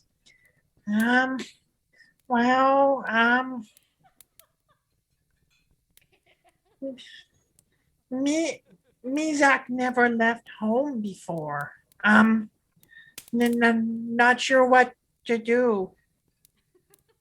Well, I mean, the ship is rather short-handed, and they're really good about teaching people jobs and odd ends. And I just think this would give you an opportunity to not be homeless, one, and to bond with some other people and not be stuck in a city that doesn't want you here. All right. Okay. Well, Captain Silverleaf is a very interesting person whenever you wake him up. So I just recommend that you stay behind me for a little bit. That's that he kind of like gets behind you. Great. All right. Wish me luck. And Arthur knocks on the door. And you hear, and then, and then you hear, Oh, wait, hold on. We're going to have to open the door ourselves. Two thuds. He fell and he grumbled. Arthur's just and you hear like someone fiddling with the latch as the door kind of opens in, and James Silverleaf is there, haggard. His beard is unkempt, and he's got those flowing kind of black locks with the salt and pepper going through. That's just kind of a little bit everywhere, and he's just kind of staring at you. Have we made port yet? Captain, we made port a couple of days ago. Hey, so I have I'm just gonna fix this real quick, and then you see Arthur push some of his hair back to kind of make him a little bit more presentable, and he's like, we should probably stand up. Here, Arthur sits the rum and the apples down on the ground and attempts to help Captain Silverleaf stand on his feet. Yeah, he does, and as he kind of gets one, foot underneath him, he kind of looks down and and grabs the apples and the rum and kind of staggers to his feet and then moves over to his table in the side of the room and just kind of sits down and starts uncorking and then pulls out a knife and is like, kind of start to cut the apple. Captain. Okay, He's like, it looked like you were cutting the jug of rum for a sec. Captain, no, he's over here kind of trying to slip out some pieces of apple and just kind of shoving it in his mouth. Do you mind doing that one at a time and not trying to do both at this? You know what? It's okay. He kind of like looks over with one eye open. Boy, I've been doing this longer than you've been alive. Yeah. My captain. Damn straight. I have a question though, and I kind of need you to focus on this question. And he kind of looks over. Can I get both eyes? Pours a little bit of drink, sets it down, takes a sip, and then just kind of eyes you. Well, your other eye is still closed, Captain. It's besides the point. This is my friend Mizak, and like Arthur will like slowly scoot Mizak from behind him, and he kind of looks down. That's a weird lizard. Mizak, give him the gift. Give him the gift. And Mizak kind of reaches forward and hands out the apple. Kind of reaches out, takes it. Thanks. He kind of looks down. Is that a damn kobold? Yes, it is a kobold, Captain. And he kind of goes, oh, figures. And he kind of starts taking down a little bit of rum. But to my question,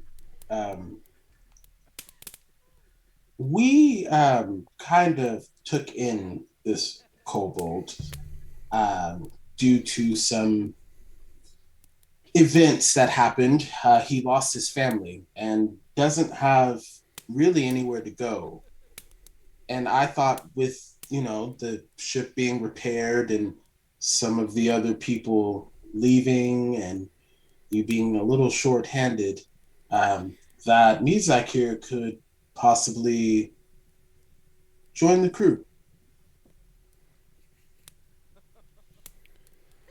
Captain Silverleaf kind of looks down. Well, I hate to say that we are short-handed, and kind of drinks a little bit more rum.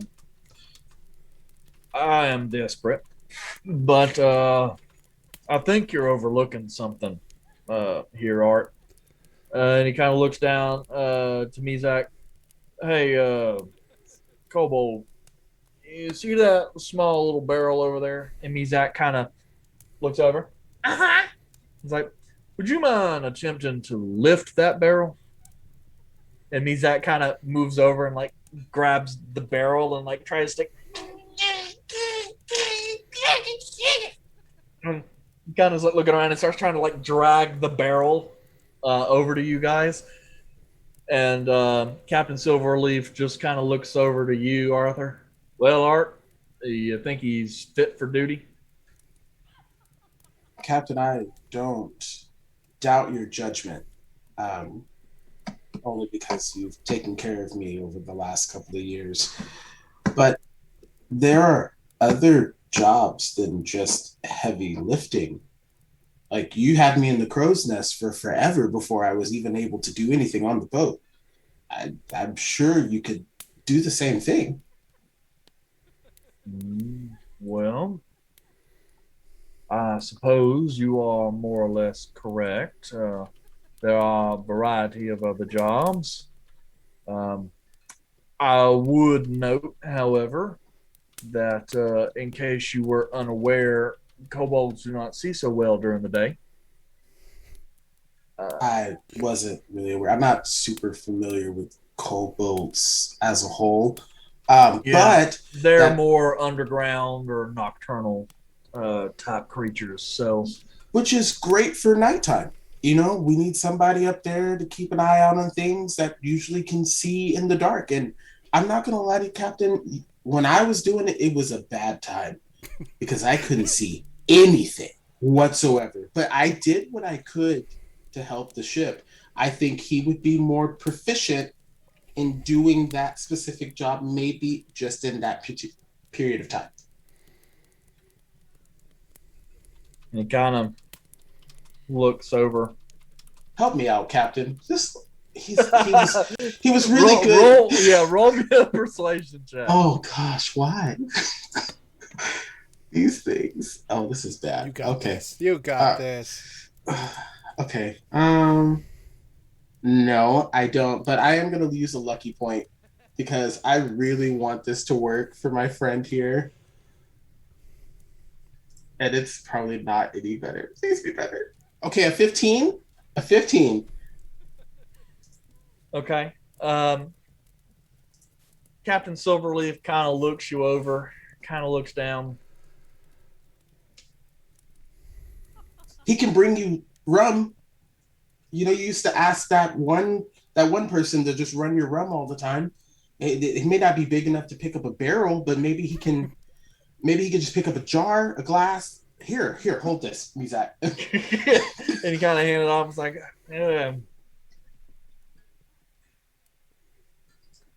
all right. Well, he's a tiny little thing, so I guess that's helpful.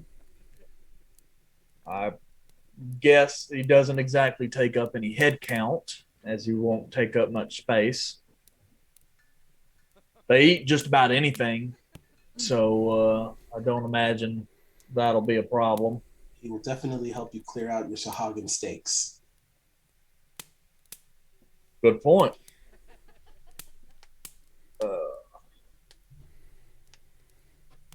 Shit, Art. I really hope I don't regret this. Oh, well. If it doesn't work out, I'm sure he'll be pretty easy to chuck over the edge. Whoa. Mizak, okay, we had a bad experience a little early. It's all right, Mizak. He kind of looks over and goes, Art, I'm kidding. But Mizak doesn't know that. New person. First impressions, Captain. He's a really good guy. I promise. Sometimes. You gotta make sure he has the rum in him. But it's good. So is that a yes? You know what? We'll let him tag along for the leg to Air Ariellen, and assuming he doesn't do horribly, then we can renegotiate his contract at that time. Hey, Mizak, at least that's from one place to another. You can maybe start over. I think you're going to be okay, but it's just other options. And Mizak kind of looks back and forth. Okay. Great. Cool. I'm excited. Hey, welcome to the crew, Mizak.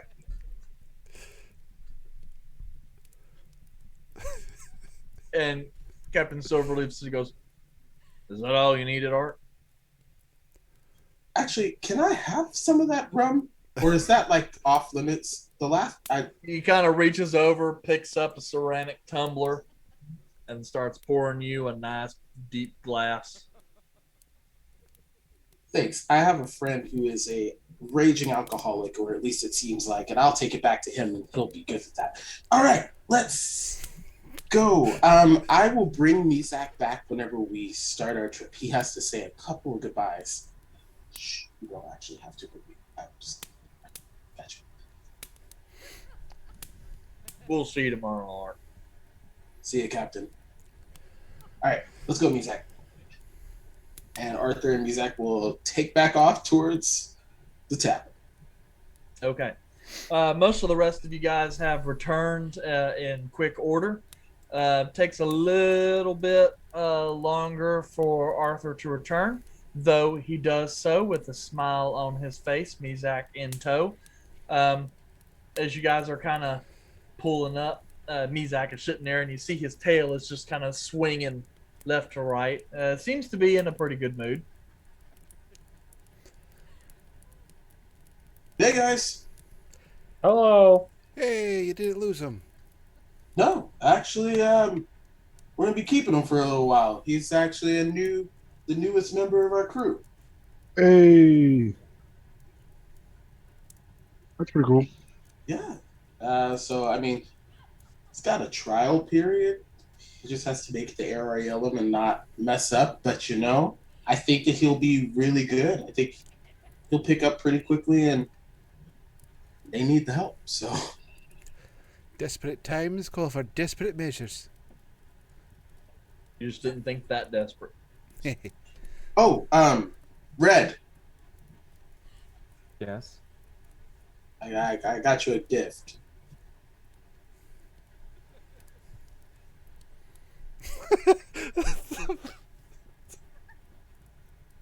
Arthur, it was mighty kind of you to get me liquid. It's rum. It's not cognac like you normally like, but maybe whenever we don't have anything around, you can use that.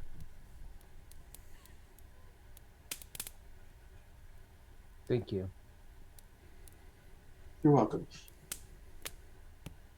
But yeah, guys, everybody, Mizak is now on a part of the ship. It's he's got a job and he's got something to do.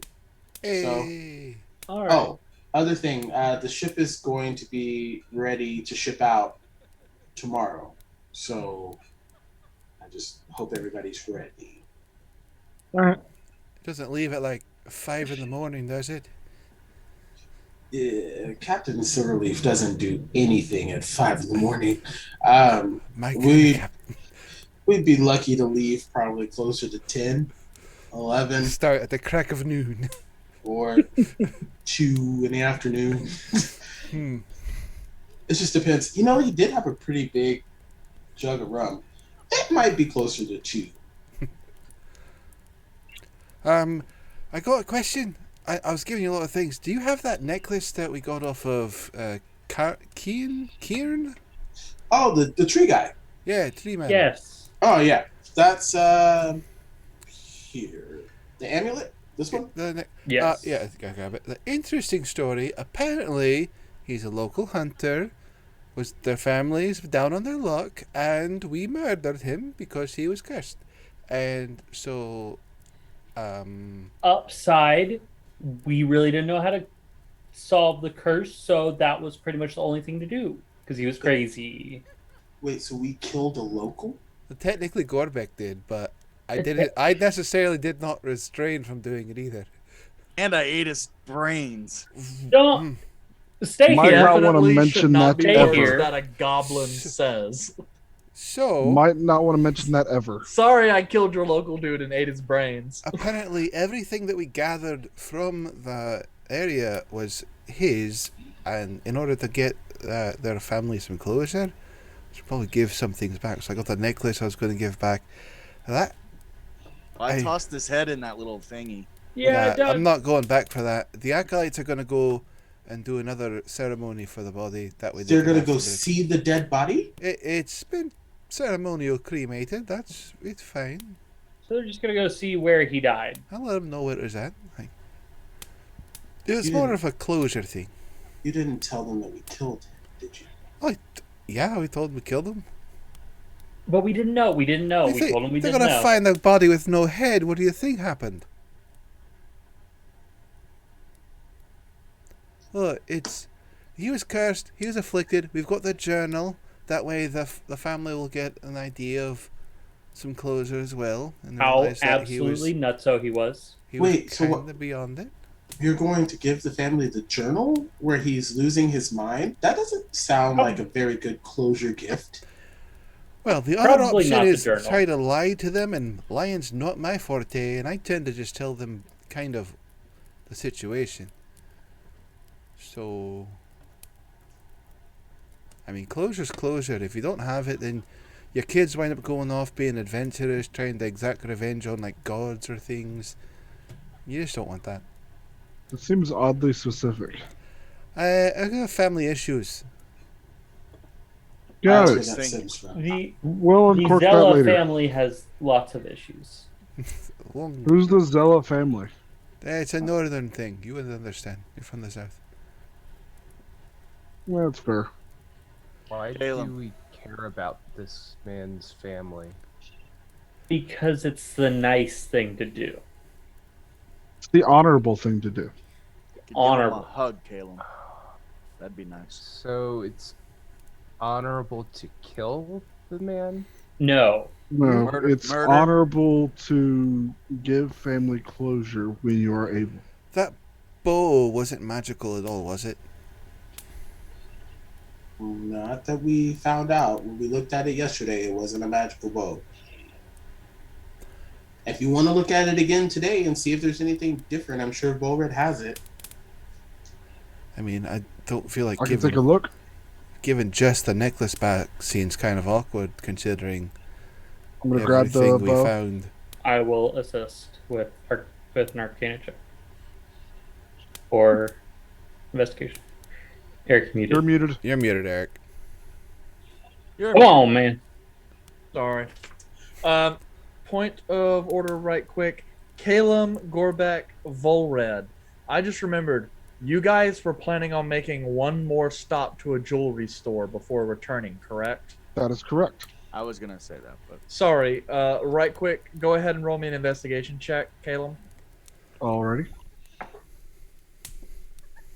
17. 17. Bastard. You were able to find a local jeweler who was willing to turn the horn into an earring. Yeah. Trifle like 3 silver, and they said to just come back later this afternoon. They have a variety of other gems if you needed to purchase anything like that or trade out some of your gold for gemstones. All right. I will pay for the 3 silver. Yeah, I don't have enough money for what I want in terms of Pearl? reagents. there 100 gold pearl there. I She don't- does actually have several pearls. To have 100 gold's the problem. Trade the rope. Yeah, Ooh, trade I the rope. don't have 100 gold for the pearl. No, I didn't ask you, Caleb. Ask if you can borrow it. What is that? I said I didn't ask you. All right. He's going to try and use a green fingered discount. Well, the thumb is a green thumb. But Wait. Never mind. Never mind. Never mind. Was Don't it need never mind because you rolled poorly? No, just Okay. never mind. All right. I had never mind. He probably thought he had a lot more money than he did.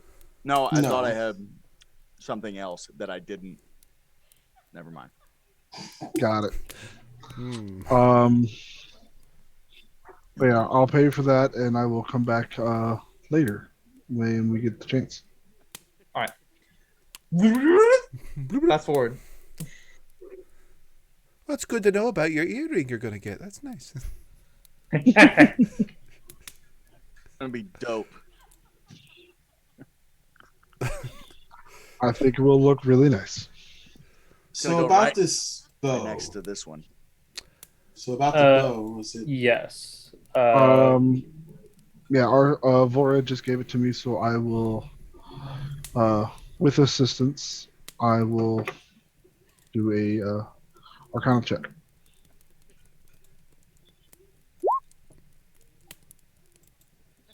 $15. It's like, one of those wasn't very good. One of those was a 2. Yep. Yeah, you don't see any writings or any evidence that it would have any kind of magical scripting or anything like that on it. It's more like a family heirloom type of situation. It's a good bow. Yes. And from what you can tell, like, you get the sense that some of this was perhaps impacted and affected by Cetereth's curse. Not that the item is cursed itself, but perhaps some of the more... It has been changed. Some of the uniqueness was probably not original to the bow. Okay. I would like to recommend that we give them the bow and the necklace back. I would Like tend to agree with you with that. bow. And I will as for second the it. haversack, those kobolds were vicious in there. They really put up a fight. They probably tore it to shreds. If they ask about it. I'm not saying we tell them about it, though. Did we find the second in there? Mm-hmm. I think we found it before that, didn't we? No, it was No. his. Nope. It was Oh, his okay. haversack. was his sack. Slowly put it inside my robes. His Why last name was can't I Heward. Keep the bow though. His last name was Wood. Unfortunately, Bullred, it does not seem like you'll be able to keep the bow. But I'm. Why? I would like to apologize for the. What if we? I don't know how much a bow. We could buy you a bow. When we are able, Bullred. I mean, there might be a Fletcher here. They do a lot of hunting. We could probably find someone. No. When we get to Irariella, we will go and find you a nice fancy bow. Just curious of who's going to pay for said bow. That's what I'm wondering. Because you're saying a nice fancy bow, but like, who has the funds to do that? I'm just curious why we're being so nice to a family that pissed off a god. Was it the It's family the that family did it? didn't. I mean, he did. Why? So we want to be nice to people that keep other people company bad. He may. That's a good point. It is a fair argument. It's a very fair argument. And you're taking something from someone that technically doesn't need to use it anymore. I regret to say this, but I side with Volred on this. Like, I think the bow is not necessarily a family heirloom. I think the amulet is sufficient to give them closure, but who's going to use the bow? Why don't we sell everything and say we don't have anything? Because the only place to sell is to those halflings, and they probably know each other. I mean, I could come up with. Is the amulet magical? A bunch of people. It glows with an iridescent light that is green and not like the sap that Kian was corrupted with. It also does have some kind of faint kind of elven writing on it, so you assume it may be magic in some sense. What the stone may do, you're not sure. What does the elven script say? Is like go? Do you move well it's just in a woods bit or of something? May something bless you. No, it's basically like a small elvish blessing, referring to some kind of name that you can barely pronounce. But it's just like, may they bless you with the winds, and the luck of fate, and stuff like that. It's just a blessing. All right. Do you mind if I take a look at that? Whoever has it. I know where this is going, but we already told the acolytes that we are going to give it to them, and I stand by what I said.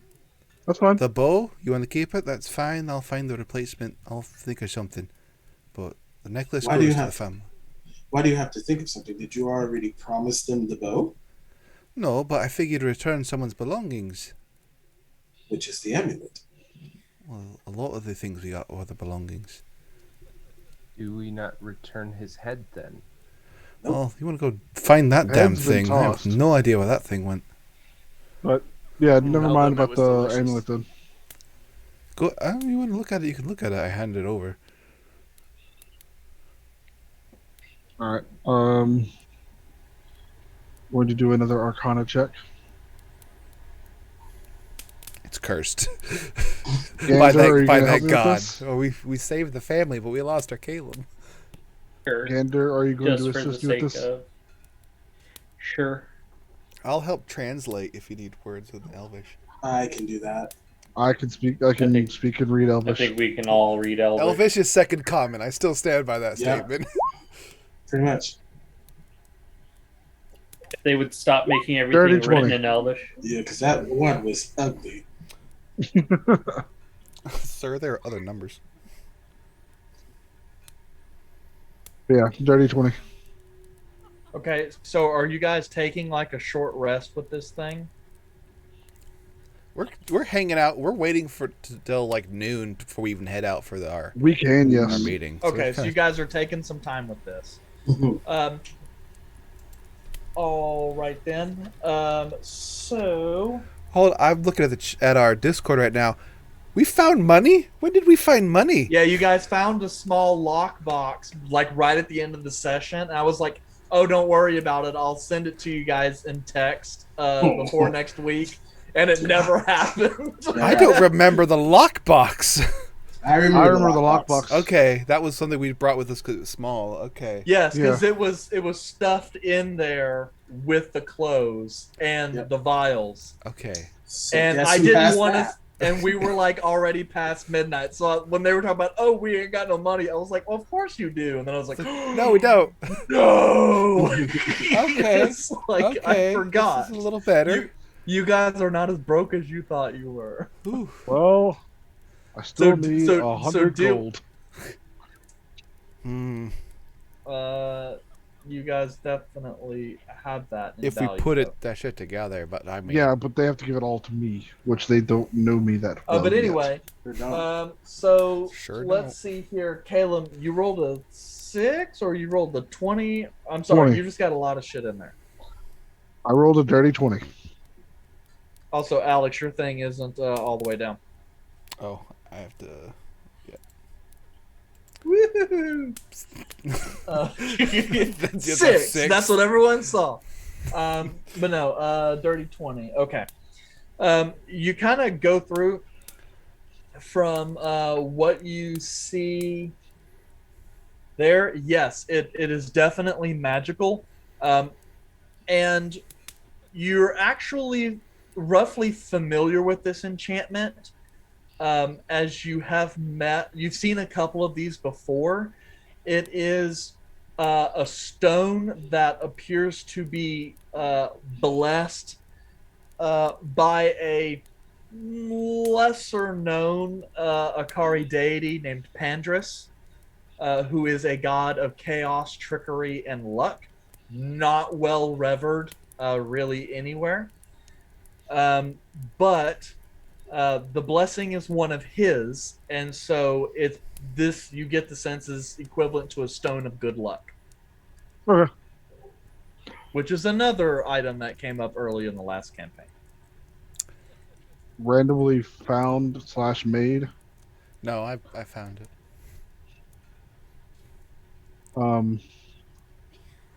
But yes, it seems to be a stone of good luck. That's pretty nifty.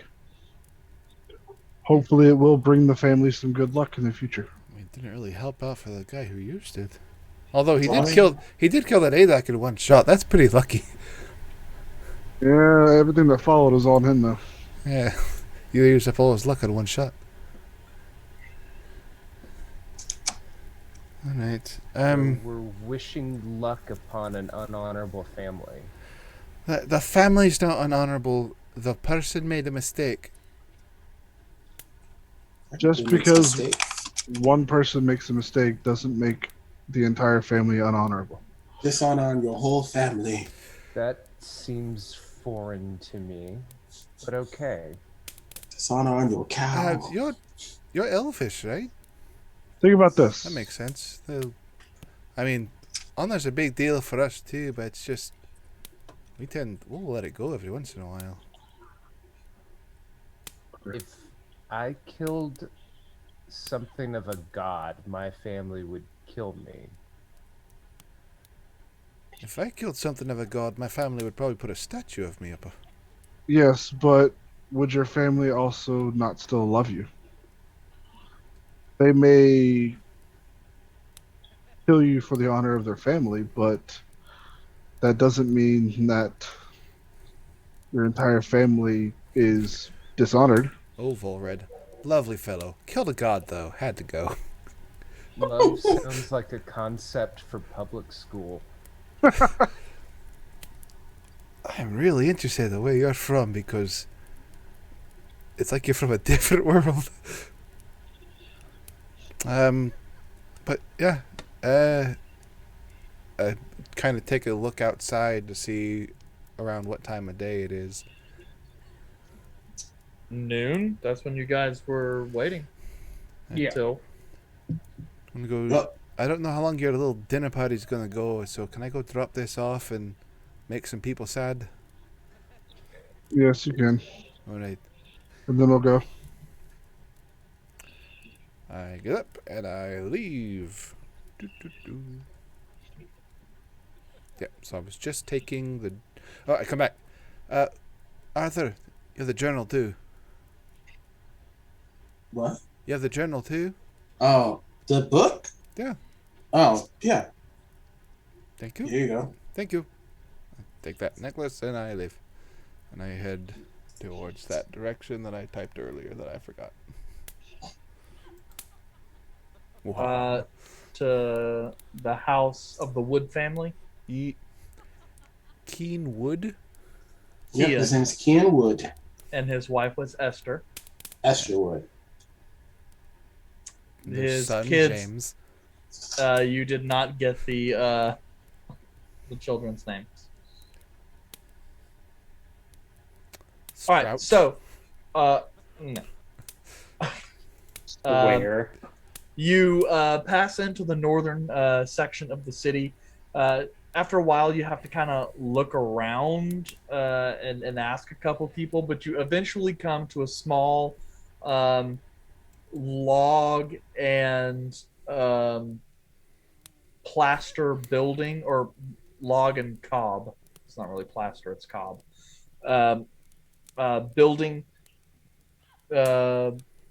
that is just there. You see a small section off to the side where there's lots of wood that's been split.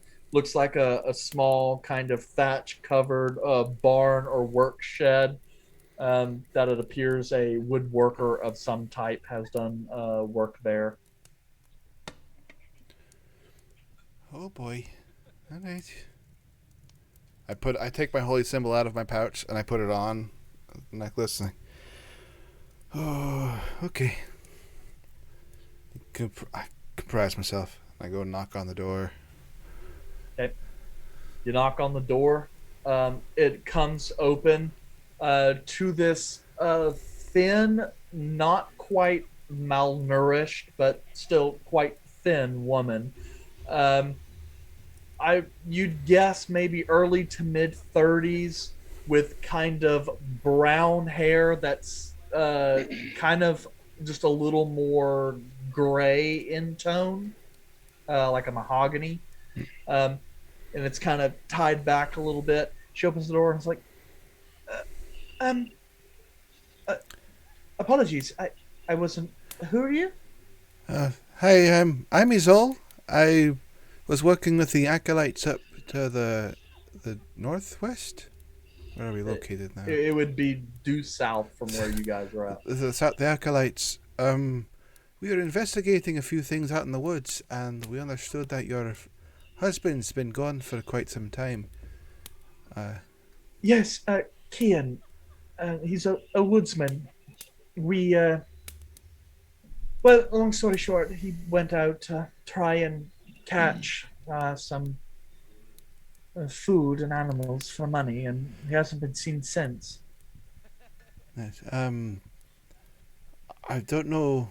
It's never easy to doing this, but we did find your husband.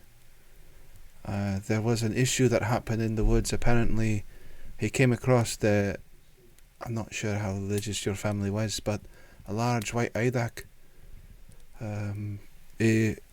He was managed to attack it and take it down, but unfortunately, it was a holy symbol of sorts for a certain god, and I don't know how familiar you are with deities, but they don't take certain things well, and it didn't turn out well for him. We came across him just yesterday, and he wasn't himself, and we had to take him down, unfortunately. And I pull out his journal and the necklace, and I put it on top of it. It's like, Unfortunately, I have to tell you that your husband has succumbed to his wounds in the woods, and he's not going to be able to come back. She kind of is in this moment of kind of disbelief, trying to put together the story you've told her, but she seems ready to fight you until she sees the journal and the necklace. She kind of sets that aside a little bit. As she takes the journal and the necklace, she kind of steps back a little bit into her house, leaving the door open. She's like, he was injured while hunting, you said? Or No. While he was hunting, when he killed the Adak, gods tend to inflict curses on people, and he went... some of it's documented in his journal, in his writing. He tried to make amends for it, but the madness took him. He started to attack things, and he penitently feared for his own life as well as others. We found him in a encampment that he had attacked a lot of kobolds. He had kind of burrowed himself in there when we found him. He wasn't himself. He had already gone mad. And we engaged him. And as that happens, she just kind of falls back a little bit more, retreating to the inside as she kind of slumps down into a chair next to a small table up against the wall. And she kind of starts flipping through the journal, and she's kind of going through, and you get that she's like watching as the text is kind of devolving, and she kind of like gets to the last page and it's like, I told him not to go to the thicket.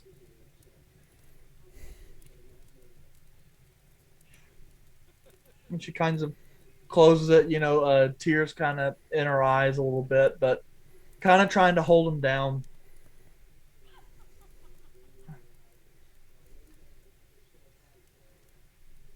Where's the body?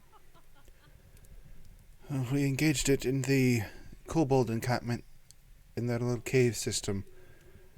It would have been difficult for us to try to retrieve it. I'm an acolyte from the north. I did some form of ceremony to try to put him to rest, but we notified the acolytes here.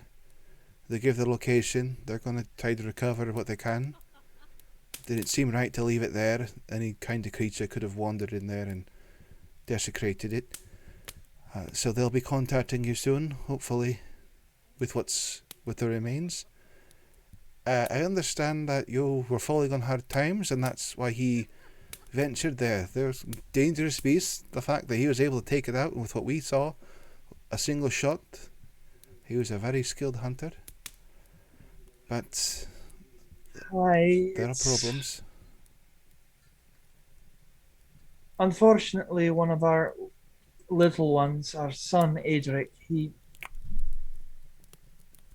got sick not too long ago, and unfortunately we incurred quite a little bit of debt with the Lyceum in regards of a loan to have them treat him.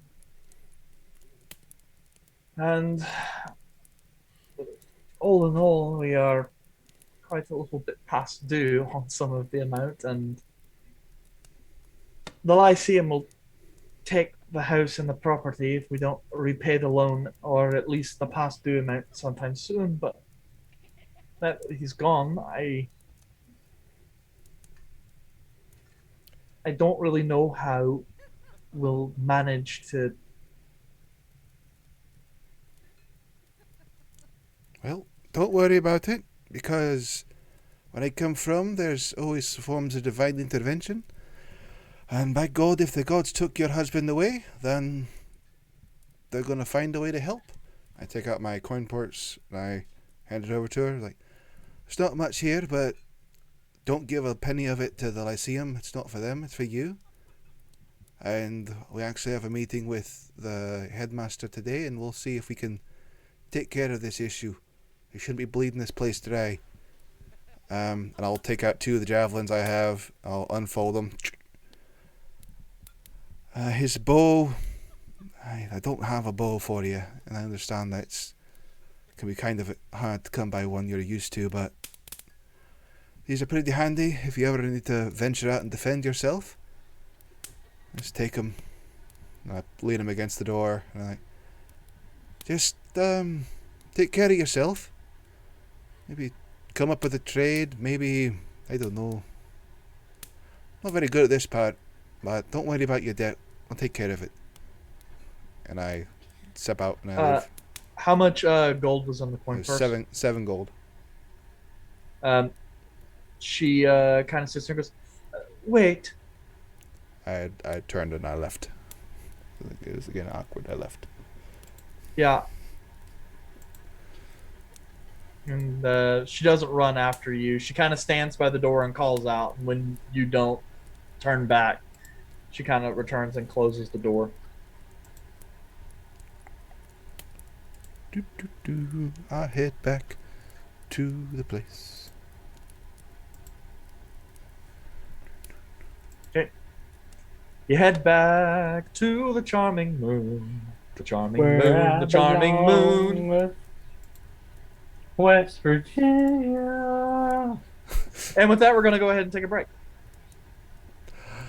Break time. Break time. Break time. You know you Break want it. time. So it is 10:30 right now, so 10:45. Yeah. Okay. Yeah. Bye, Felicia's. Be back Peace out. soon. Bye.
Down deep we wonder. Louder we sing, no there is no cure in this together. I don't wanna tell you that it's not real. Nothing is a fairy tale. Everything about you is so unreal. It won't be pretty when it ends.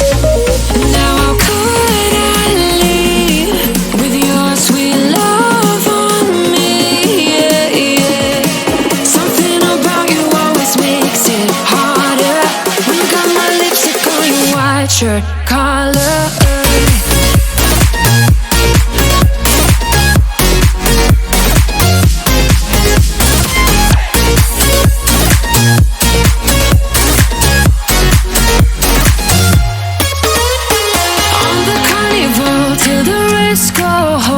Now I only see you.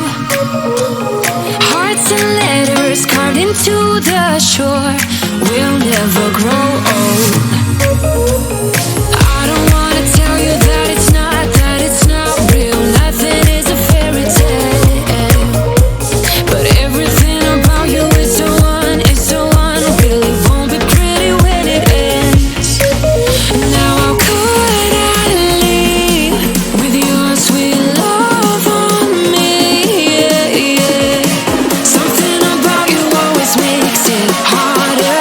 When you got my lipstick on your white shirt collar.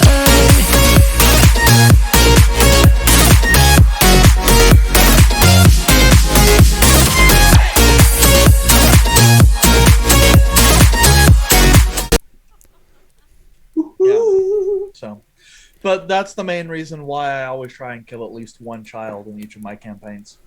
Yeah, the emotional attachment is not fun. Agreed. One of the Fun. children Right, were right, in the right. party, though. What are You're emotions? You're not wrong. You're What not are wrong. emotions? Who He needs them? rests later. It was a long Eric, planner. but Eric, that's not the point. Anyway, Yikes. Yes. Back to games. So, okay, you guys are back at the Charming Moon and preparing to head off towards your open invitation to meet with Master Ridian at the Lyceum Arcana, correct? Yes. Right. Awesome. Anything in specific you guys are going to do in order to prepare for your meeting? Bathe, dress up, anything like that? First, I'm gonna address the entire group. Question. What's your question, Gorbeck? Can I wear a robe? Why do you, what robe are you talking about? We don't have a robe Oh, his size. One of the cool robes. Like, that's what makes it better. Hello, hi. If you Him. want to, do you have a robe? Master Gorbeck. And I speak like this, and all the people will listen to me. that's not gonna work. Not at all. Not at all. I might hit No. you. I will as well. Anyways, we got some items that we can sell in the tavern, well, in the cavern, and I was wondering if I could spend a little bit of that to get a reagent for a spell. A what? The fuck's A regent for a spell. Yes. What is a regent? Yes. Essentially a Reagent. focus for a spell. Reagent. Yes. It's A so I circle can spell. cast the spell Identify, which I will put- help me identify the properties of magical items. I put all my money on the table. Which is how much? I don't know. 7 gold. Did you add the Wait. money from the divvy up pot? I come back and there's money on the table. It's like, wait, what No, happened? not yet. But Or I'll it just, just I pops would give up. that 10 gold, 7 silver, and 12 copper. Are we playing cards? No. No, Red. I- They're giving up some money to help Caleb get a regent. Yes. Reagent. Reagent. Hey, So, well, that's so that he can weird southern immediately cast pronunciation. precipitation. Precipitation? Precipitation. Presentation. So, But yes, okay, I need a pearl worth at least 100 gold pieces. we have to In give up 100 gold pieces? No, and currently I have 60. You have And 60 gold pieces? yes, and with the items that we got, that's another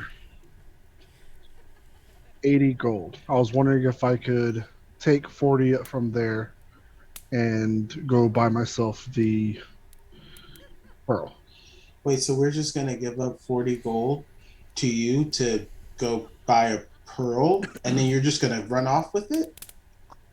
No, I will be traveling with you guys for a while. Where's this money from? Oh, From the was it? chest you guys opened. You'll open Yeah, the chest without me? I was out doing something. you gave it to me. I figured it was open. I just opened it, and Ooh. yeah. I personally I don't care. But it just seems weird. Like I just kind of met you. That's why I'm asking instead of just taking. I don't think we need identify. Can What's you that? identify things? What is identify other than the definition of the word identify? Is that like a spell? Yes, The it's a way spell. the way I was able to determine the properties of the potion and the robe that I got, it gives me an extra boost in order to help identify it, and also gives me a better chance of not cursing myself if it's a cursed item. Did you just use the word identify in the definition of what identify means? Well, it's kind of obvious, isn't it? No. So when you use Identify. this To magic, identify. this will tell you what a thing does then. Yes. That's all I wanted to know. Is you like you put someone to sleep earlier, what does that do? It puts him to sleep. Great, that's all I need to know. Well, you just used the word sleep in describing the spell sleep. It knocks him unconscious. That's another word you could use. There we go. Arthur, hello. It's kind of obvious, is it not? Just watching you wave. I know I'm waiting for him to stop talking. It's nice. Your To head be- just goes closer to their face. Like that. The way that we deal with things like that on the ship is we barter and we trade. I'm willing to give you part of my portion if you're willing to trade something for it. Caleb, I got this. And I walk over to Arthur. Oh boy. And are you sitting, Arthur? I am. Okay. I get in your ear. I say, listen. And I whisper this. I don't want anybody to be able to hear me. I will give you foot massages. And I will bite your toenails for you for at least a week. If you give him whatever he asks. Okay. I'm gonna turn back to him and I'm gonna like whisper back. That's gross. I was like, "You're disgusting," and that's not how this works. So no, you can go back now. I'm a whisper. Shh. Shh. It's okay. Thank you. Shh. And I shoot the finger guns. Finger Go back. crossbows. I don't know what you would possibly want from me, Arthur, but I have nothing of value besides my books Um. and the So- robes that I just got, which you gave to me. Yeah, I happened to see you pick up that little sack from the person, which is pretty Oh. handy. And I feel like since I'm going to be the one, or have been the one, holding a lot of stuff for the party, that would be beneficial to me. Ah. Well, yeah. I will take the bag off. I'm saying, and I will hand it to you. It is called a handy haversack. So I didn't just wait. It's actually called a handy sack, like a handy And haversack. yeah, That's neat. Just gonna let him have your sack. It's handy. Oh, yes. Cool. Yeah, that seems like a deal. Wait, what do we get out of it? well, he just gave me a portion, I- or he's giving me a Caleb, portion. I got this. I'll go over to Exal. And I get Exal, are you sitting down or are you standing up? Oh I'm Jesus! sitting down, but by God, I'm more violent than Arthur is. Listen, Exal. I usually only like tall, very strong women. But you are like a short, very strong woman. So I will let you use me as a bicep curl thingy for at least a week if you let Caleb take some of your money. I look at Gorbick. I'm like, don't. Just don't. You drink a lot of milk, and I've never seen you really drink anything else, and that smelled like curds. Don't get that close, like ever. I have Sorry, a request. Caleb, I have a request. I may have promised something on my way when I was out there that I don't have the means to solve. Apparently, the Wood family, his wife and his kids, one of their kids got sick, and they asked that I see him to help with the sickness, and they accrued a bit of debt, and they haven't been able to pay it back. I don't know how much it would have been, but I understand we're going, and they kind of are interested in you in a way.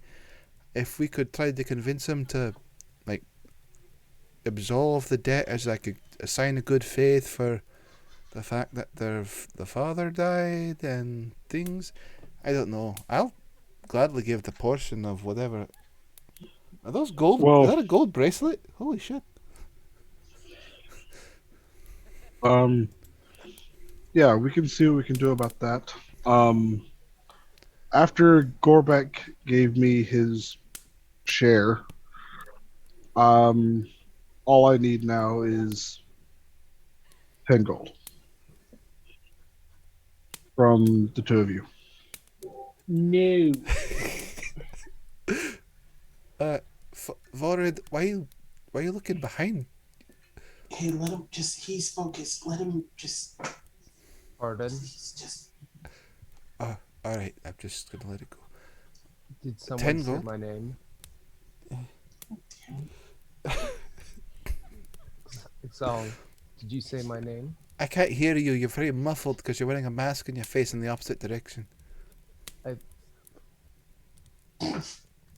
Marco. Please tell me he has a mask on. Please tell me he has a Alright. mask on.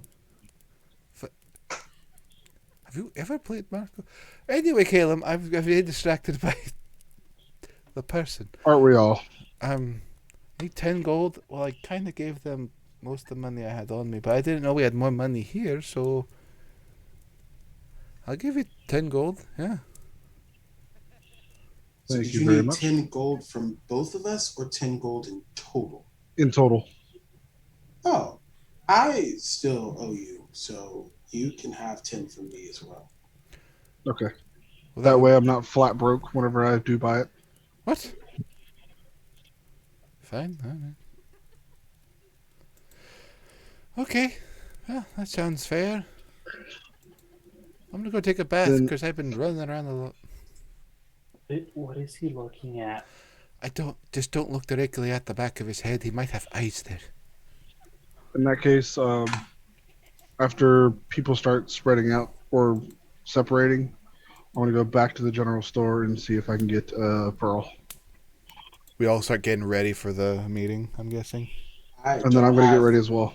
I don't have clothes for this meeting, so I will probably go to the general store as well just to see if I can find some nice clothes. I have a complaint.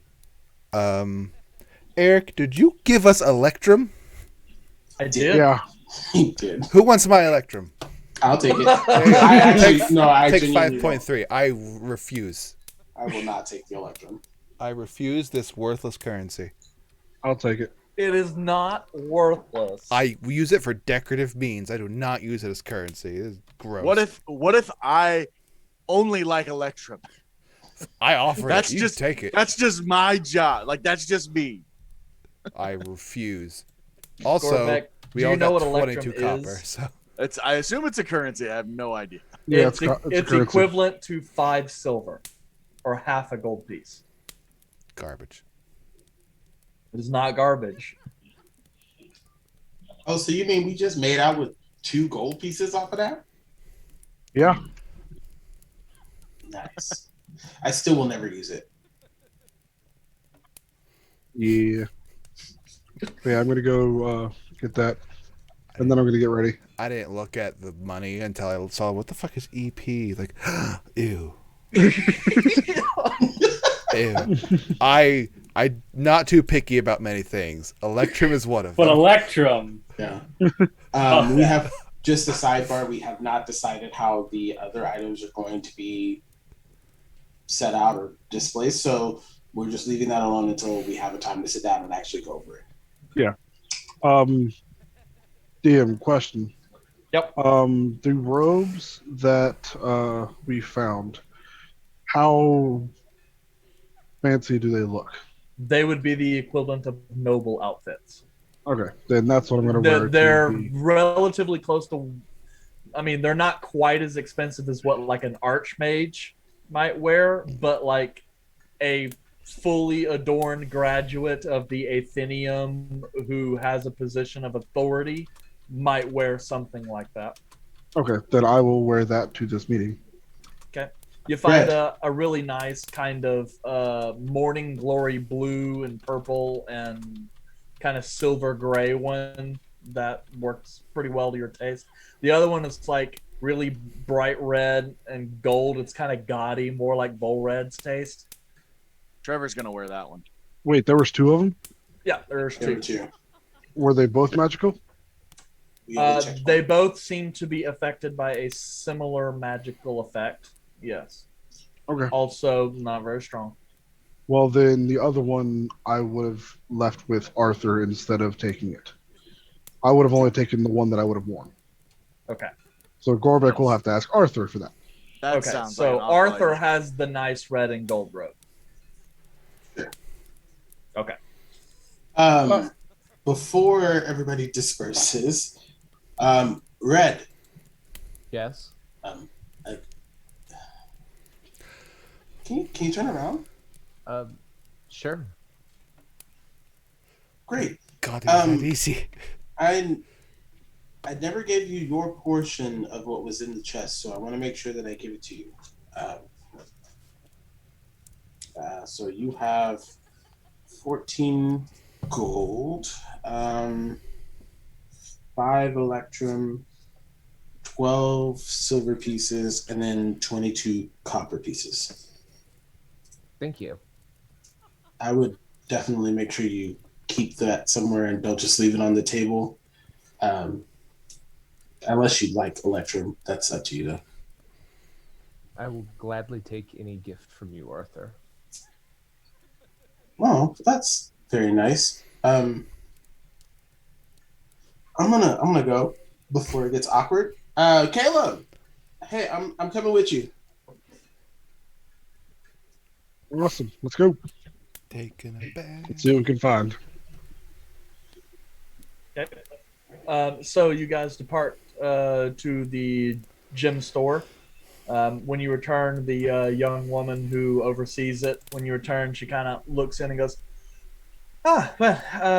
welcome. I have your order. And she kind of goes around and pulls out kind of a small box, opens it up.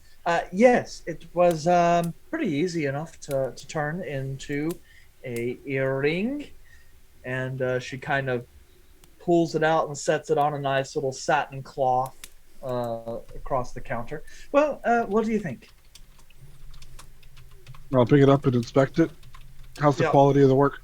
It appears pretty nice. It looks as though she's kind of cut the the horn, so that way when you put it in, it almost kind of looks as though the horn is piercing your earlobe. And she did like what looks kind of like a silver or sterling silver banding that's got tiny little script on it. A decorative mostly. It doesn't appear to have any kind of magical stuff, but to kind of do it up a little bit, it's a very blingy piece. Very nice. I'll put that in my pocket after I pay her the other half, because I'm assuming I paid half and half.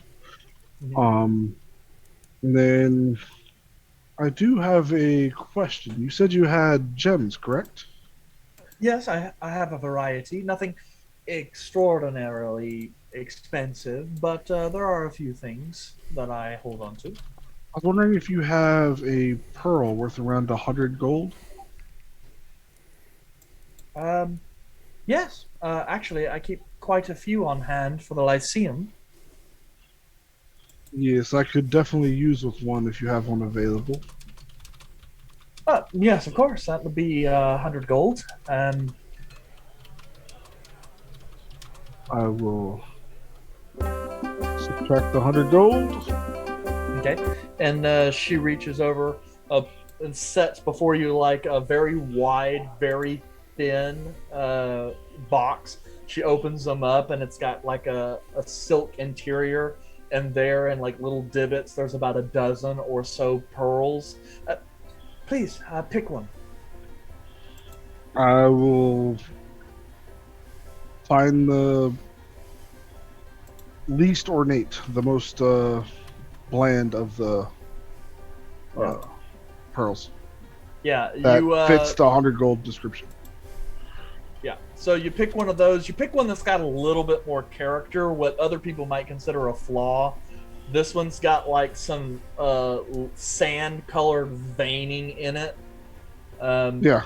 That's like, oh man, was not exactly the clarity mark on there. But it's slightly bigger than the other pearls, which is kind of how it gets up to that 100 gold thing. But at the very least, it's very natural. It's not super pristine, and got some character. It fits perfectly. Thank you very much. I appreciate it. Arthur, did you need anything from here, or did you need something from the general store? This looks like a lot of jewelry. I don't think they have any like appropriate clothing for our event. Do you sell clothing, or is this the wrong place? At Gloucesterfern? Is that where we went? Do you go to Gloucesterfern General? I was asking whoever the person is that we're talking to right now. The jeweler. Oh, at the jewelry place. She goes, not really. I generally sell jewelry. There is a mercer in town who could sell you cloth. But the general store has some. Or Miley, there's a tailor down the street. She mostly handles consignment or commission pieces. So if you want pre-done stuff, let's see. What kind of clothing are you looking for? Just going to like a fancy event, and I don't think this is gonna work. I see. Then you probably want Roderick. Yes, he's a tailor in town. Mostly caters to some of the folk up at the Lyceum, but he does generally dabble and have a few other pieces. I know it's where Lord Carehart, an old man, Gloucesterfern, I forget his name, but that's where they get theirs, along with Lady Verifel. So the local nobles generally go there. Where is this at? Roderick. He actually lives down the road, about 2 blocks or so. It'll be pretty obvious. He has a stone house with a slate roof, a nice kind of picturesque window. He's got some very nice silk drapes that are in the windows there. It's kind of hard to miss it if you're looking for it. Okay. Do you mind going there, Caleb? I'm completely fine. Let's go. I am intrigued. And Caleb, as we head that way, I have a question for you. Yes. Back at the tavern, you said that you plan on traveling with us for a while. What do you mean by that? Like, just to Air The capital. Ariella? Just to Air Ariella. Yeah. And that's Oh. quite a ways away, is it not? By boat, it is probably, I would assume, Eric, probably like a week's travel. From where you guys are at now, 2-3 days max. Oh, yeah. never mind. Yeah, you So- guys were really looking forward to being there in a couple days before Yeah. that storm rolled in. Yeah. Fuck this place. So by boat, it's only really about 2 to 3 days max. So that's the reason why I kind of questioned a little bit about how you planned on taking the funds. But To be honest, I've been doing the recruiting life for a few months. It's been nice traveling around, getting to know people, sending people on the path that would get them where they need to be. the circles Yes. and rings. I like watching people be intrigued by magic, which is why I've done it for so long. But I think it's time for me to set my own path. To get like a higher circle. Yes, Because I think right now that person said you only have one circle. that is correct. And you've been doing this for how long? In total, probably about 4 years. Oh, okay. Cool. So is it hard to get like more circles? It can be. I took the longer route because I didn't go about doing any more studies or traveling around as an adventurer would. I decided to travel and learn some more about the land, talk to people. Hell, I learned the Lear in the past 4 years. I didn't know that before I started traveling around. But So It's you're just- just are you looking for something to do? yes, Well, I don't know if this will help, but I told Volred that I would help him find a potion. I still don't technically know what this potion is for or what it's going to do, but I imagine that we'll have to travel together for some time, and if you're interested, probably help us out and then find your way there. all right. Uh, Do you just- know? Do you have any other information about this so-called potion? I should probably work on that, huh? But but realistically, I'm afraid to ask Volred questions. He is intense, isn't he? He is very intense, and it is a little off-putting. But like, he's a good guy. Like, he's genuinely trying. I don't even know if he's a guy, to be realistic. It doesn't really matter, but it's like, even now, I feel like he's watching me. Volred is always watching. I know, but he's not even here. Always know. watching. He's always there. He's always there. Do But you have nightmares? No, I have night terrors, but I only have night terrors whenever I wake up and Volred is just literally leaning over my bed and staring at me. Oh, okay. That's just But I will say, it was even worse whenever he was just sitting in the corner staring at me from across the room. I'll get used to it. But Have you thought about putting a blanket in between the beds? have you thought about putting a muzzle on Gorbek? I've tried. He eats them. I've tried with Volred. It just doesn't work. Oh, okay. So, but yeah, I think that would probably be pretty good. For you, if you're looking for something else to do, I feel like that might be just a good way to get set up. Thank you for the invitation. I will discuss it with Gorbek because he is my partner in crime, and I'll see if he wants to join as well. Great. And I'm gonna need somebody to offset Volred's stairs for a while. So if you could join, I would greatly appreciate it. I'm sure it won't be an issue. I've enjoyed y'all's company so far. Good. And I also need another smart person because Volred says big words and I still don't understand what he's saying. But I don't think he understands what he's saying either. And I need somebody to decipher that. Did I hear right that he said he doesn't know what a public school is? You know, that's strange. And then like Arthur is gonna like regale Caleb in like random stories of Volred as they're walking to this next place. Okay. Yeah. And you guys kind of have to park outside of Roderick's place for just like a minute or two as Arthur finishes the last one. But as you guys push into this space, you find the stone house with the slate roof and these kind of really nice mauve purple kind of silk drapes. Odd choice, but it actually looks pretty well with the gray of the stone. You pass in to the house, not entirely sure whether it's open or not, but the door of the front area swings open, and you see a kind of a small reception or waiting room with doors off two sides, one directly across from you, one off to the left.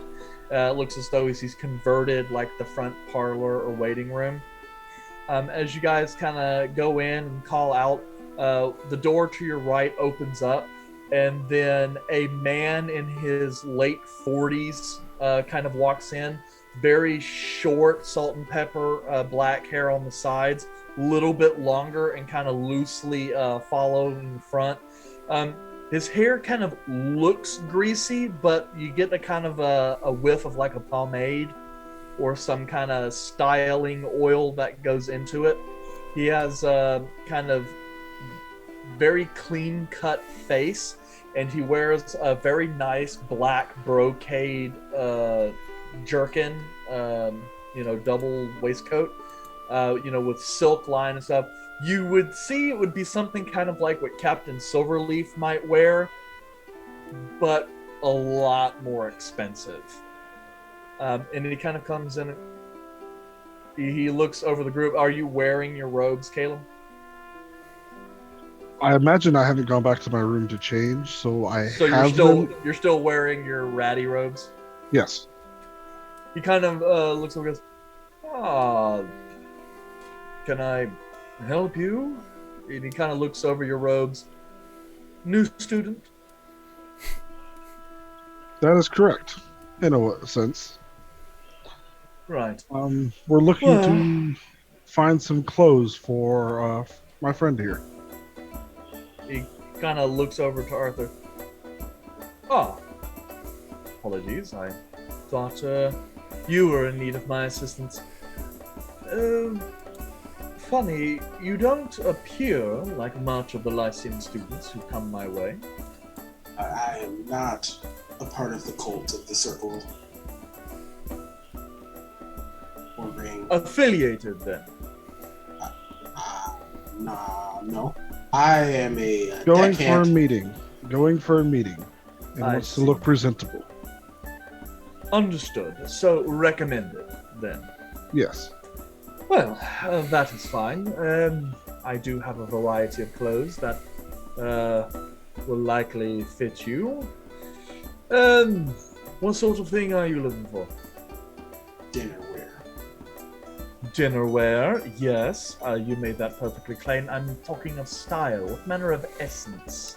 Where do you yield from? Gravitas. Essence? I'm like leaning over to Caleb. I'm like, essence? Sea breeze.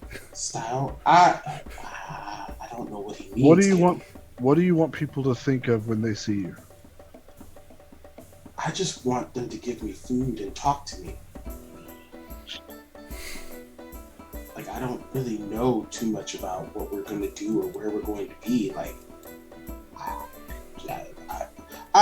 Where are you from? Where are you from? well, I'm from a monastery, but I left the monastery probably like 10 years ago. I basically belong on the ship. I've been in Captain Silverleaf's care for about 10 years now. What color is the flag of the ship? The Reef Breaker? It's like there's a mixture. There's like a light blue, maybe like a teal, like a green in there too. It's got some white, but it. And Roderick goes, that is the royal flag of Eladon. Well, it's funny, I would have imagined an Eladari would have a bit more class and refinement. But, still, I understand.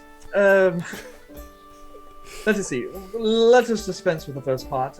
Get over the first hurdle. I could prepare an outfit for you in shorthand, but it would cost you 15 gold. Would that be a problem? No, I have 15 gold. I have it. Okay. Would I have a sense that that would be too much, or is that accurate for this time frame?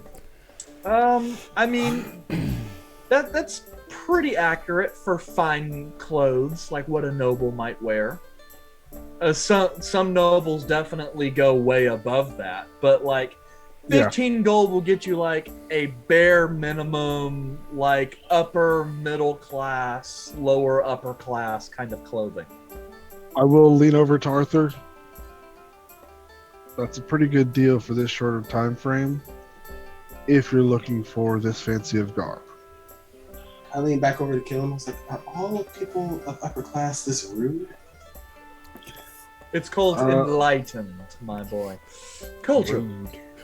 You know what? It's okay. No, Caleb, it's okay. I got it. It's okay. It's great. Cool. What I'm gonna do here, you said 15 gold, right? Yes. Short term. How long is the time frame before I can pick this up? Well, depending on what exactly you are looking for, you could walk out with it. As you see, I have a sort of stately mariner type armor or attire myself, similar to what someone of the maritime persuasion, such as yourself, might wear. I have things such as this available right away, even in a blue that I think would work very well for your skin tone. We'll need to get you some new boots, however, but that should be easily manageable. Do you carry a sword?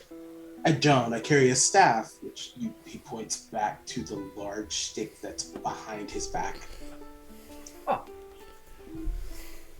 Well, at least it is a fairly nice stick.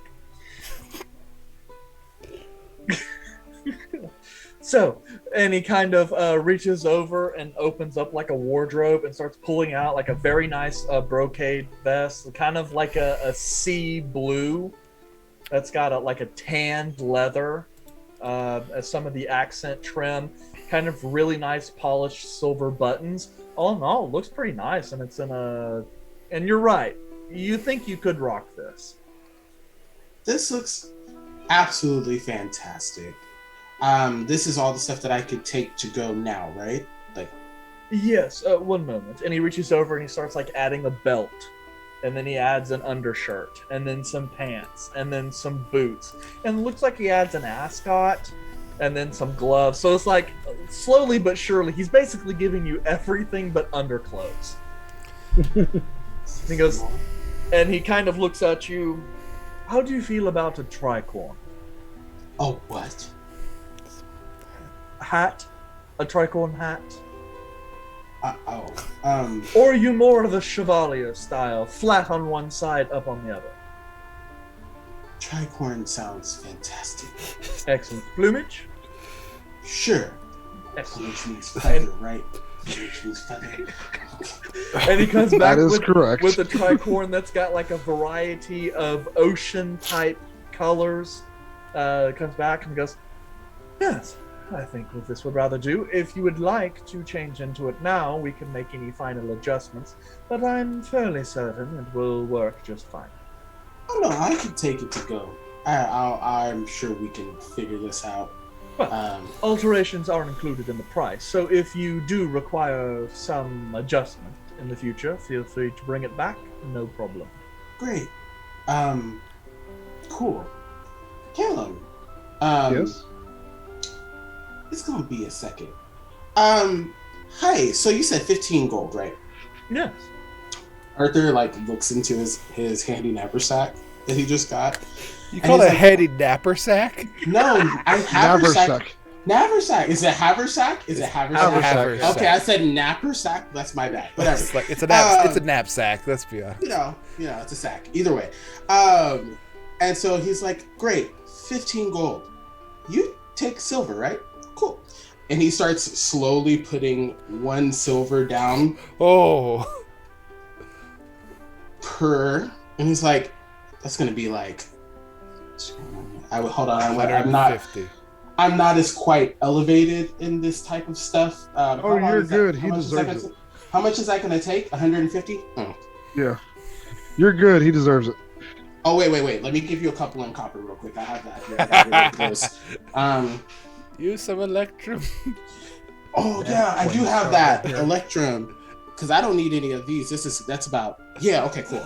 And so Arthur spends the time to specifically count out 15 gold worth of electrum, silver, and copper to give this man. Okay. He stands there just smiling and at attention the whole time, and when you're finally done, he kind of reaches over, pulls out like a small box, reaches over, slides all the coinage into the box. Thank you kindly, sir, for counting it out for me, saving me the trouble. And he goes and sets it back down on the shelf. Now, was there anything else I could do for you? I got my plumage. I'm good. Thank you so much. And if you do require anything else, feel free to come back. I have a variety of other things. Or if you require a commission piece, I can do that as well. I think we're heading out, and as soon as we shut the door, Caleb rolls over laughing. Elevated my ass. Elevate this damn plume that's on my head now. Mean people, I understand. I may not understand big words, but I can understand when someone's talking shit. I shake his hand and say that was well played, and I highly enjoyed that. Thank you very much for that. Oh. Arthur bows, I guess, and is like, okay, cool. Captain Silverleaf told me not to be a bitch whenever people are being a bitch to me, so I kind of went against my word there, but he doesn't have to know that. So let's go. Yeah. Let's do this. Okay. So, you guys return. As you walk in, Arthur's got a whole bunch of really fancy looking clothes in his arms. I'm just wearing the same clothes I wear normally. Which is not a whole lot. It's vest, shirt, and belts. What are we supposed to dress up for this? The fancy dinner. Is that not how we're supposed to react to this? I feel like that was the standard thought process. Well, the fancy dinner was for Caleb, so I'm not dressing up for it. Okay. I mean, you don't have to, I guess. I just figured it would be nice for the occasion, and I got these cool clothes. So, how much you pay for those clothes? Huh? How much you pay for those clothes? About 125 silver pieces, 5 electrum pieces, and then a whole bunch of copper.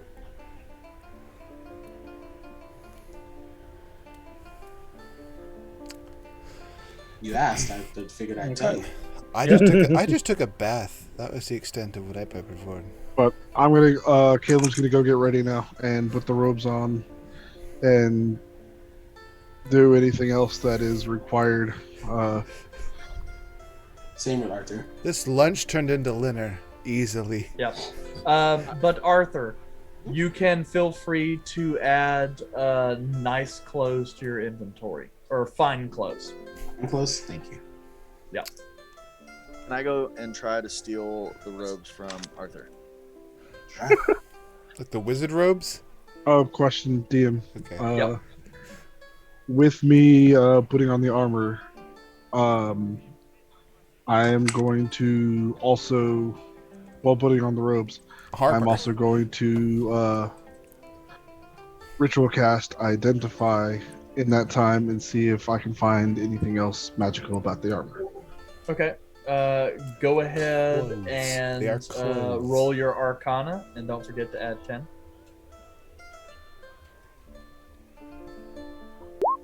29. Nope. Nice. You take a quick look at the armor as you're going through. The armor is definitely magical, and it appears to be their clothes of mending. Base level enchants, but basically minor wear and tear to the clothes will repair themselves. That's legit. Well, you do get stabbed a lot, so. Goodness. You got stabbed more than I have, dude.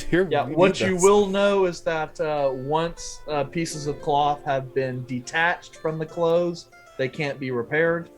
Or that piece can't just be reattached. But yes, very nice for mages to have who don't want to constantly worry about the status of their clothing. And with that, you assume that the other set of robes have a similar or identical enchantment. All right, and I will also relay that to Arthur when I come down. Yeah. After I equip it and everything. Yeah, but that would be clothes of mending when you want to add it to your inventory. I'll wait to figure out what happens with Gorbek before I try to add that. Also, first, I obviously want to look in his room before he gets back to see if he left it in there. It's in the handy haversack. I have a question. That's What all right. is Volred doing during all of this? Just looking at stuff. And things. Yeah, things, stuff. Just thinking. Hit good better. Really? That's the best arcane enchantment you could have used? Listen. I don't speak the runes. It just I've seen them before Seen? on some weapons, and the weapons cut a lot better than the normal versions. Gorbek, go ahead and roll me an investigation check. As you are pilfering, or I guess first off, you arrive to Arthur and Volred's door to find it locked. So how are you going to get around that? First, Violence. uh, The only answer. I eat the only door. I'm gonna knock. Okay, there's no answer.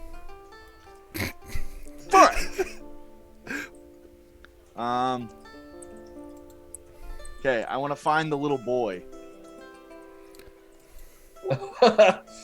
Okay.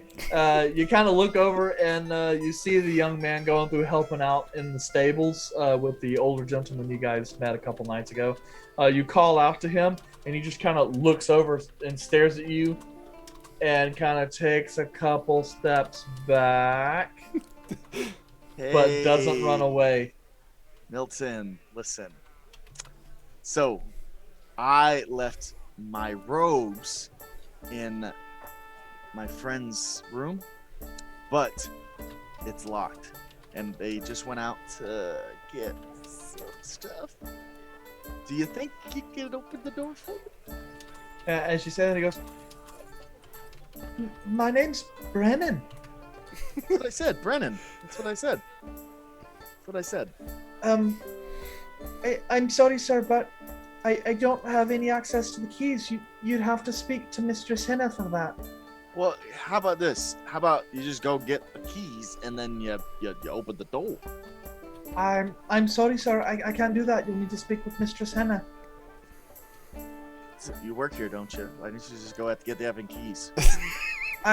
I'm not given access to the keys. Only the proprietor is able to do that. Thank you. I could go and fetch her for you, though, if No, you'd like. no, it's fine. You know, I am a person that pays to stay here. It's fine. God, he's going Karen mode. It's fine. Speak to your manager. Except I don't want to speak to your manager. Is he the bartender too? Like, does he run the bar? Does he tend bar? He's a child. No, he's a child. It's like No, I'm 13 trying or to figure this 14. thing out. Busts Okay? tables Yeah, and he hits busts his goblins. He busts his tables and sweeps up, and then helps out in the stables Oh, during he the day. does. That is this kid's life. Time to Okay. take out the trash. Then, where's his office? Frick me. Whose office? This guy's. I don't know. Salem, whatever his name is.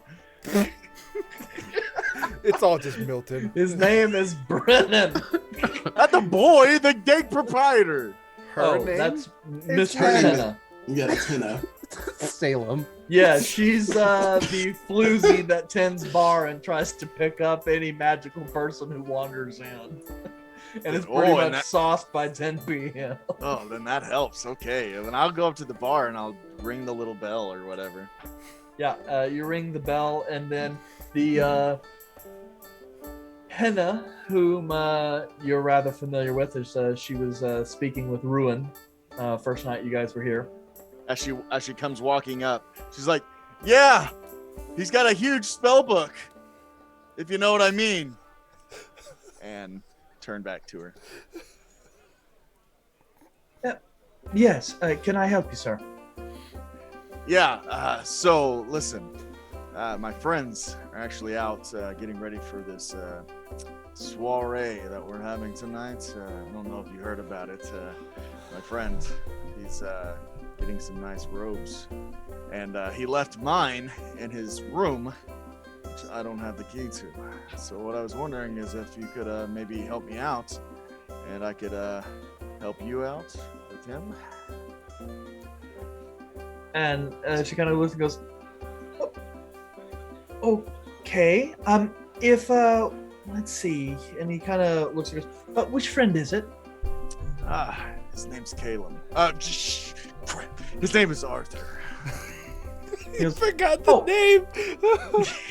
and he's like, "Oh, yes, Caleb is the one you're with, and you need to get into Mr. Arthur's room." Yes, ma'am, if you don't mind. And she kind of looks around.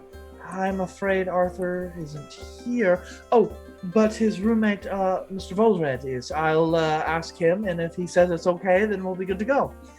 In that case. And then she All right. she closes the book and passes over. Volred, you have a rather busty barmaid come up to you as you're just kind of wander and staring around. She goes, "Oh, excuse me, Mr. Volred." Yes. "Oh, the goblin gentleman in your party was requesting access to your room. I was trying to verify that would be okay for me to let him in." As I realize, wait! As I remember that's what she's going to do is ask. So I'm gonna yell wait as fast as possible. Yell it across the room. And she kind of looks over and goes,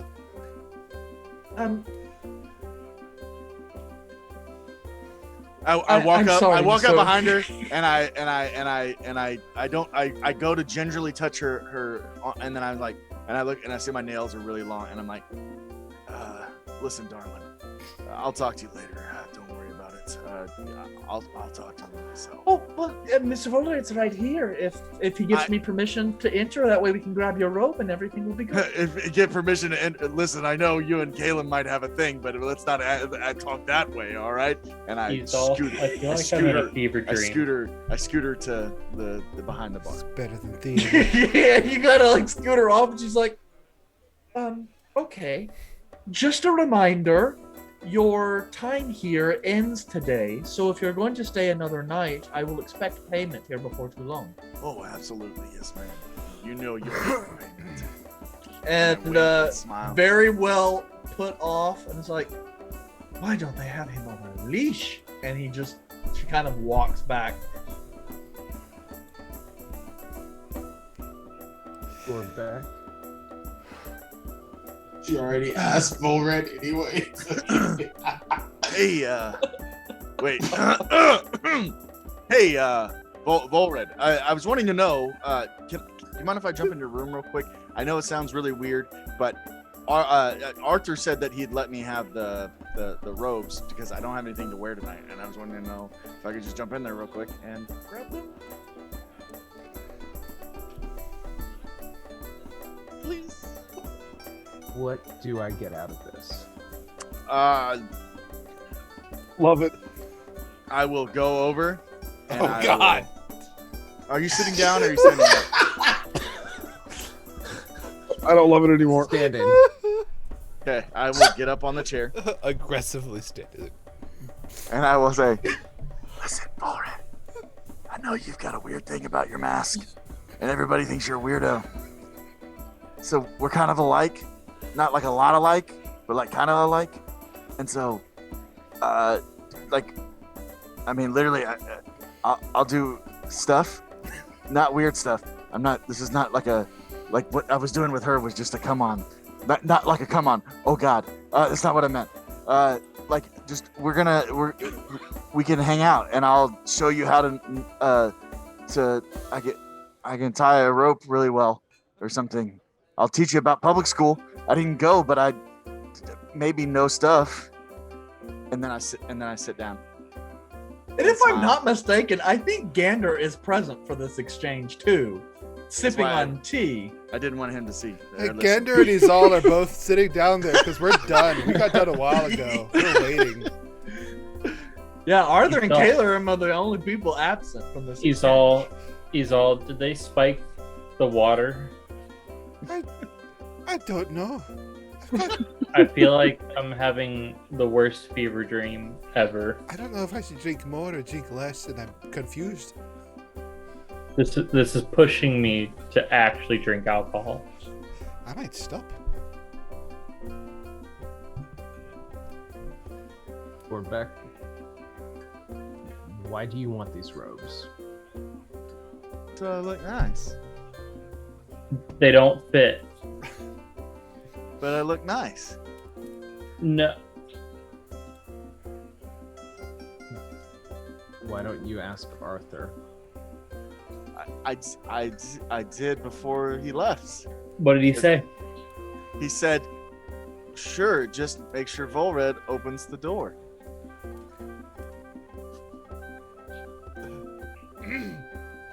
Okay. And I do a little. Volred. Did you just fist pump? I did. Little one, like a little one, not a big one, Oh, just yeah, a little that's one. definitely not a sign for anything. I think it's more of a, I wonder where he's going with this. Gander and I just... Okay, and I hop down off the chair and I do a little hand lead. I'm just gonna pull out a pipe that y'all never seen me use and like just kind of crush some dried herb into it. I could use some herb right now too. A little bit of azure leaf. Do you Merry and Pippin? Hey, it's be found down here too. That's true. You guys are far enough south in order to find azure leaf. Yeah, I remember things. Volred, are you going to usher Gorbeck to your room? And on the way, I'm gonna say, Gorbeck, Arthur sure is a smart fellow. He knows that you need to look good for this event. Well, I think that's the whole point. Is he wanted to go look good. It's just like I think he thought this color looked better on me. Very kind of him. I mean, he really is a nice guy. I don't give him enough credit. Also, like we haven't really gotten along very well, and so I hope we get along better. Maybe. So you called me weird earlier, and then say we don't get along. Actually, let's wait for Arthur to get back.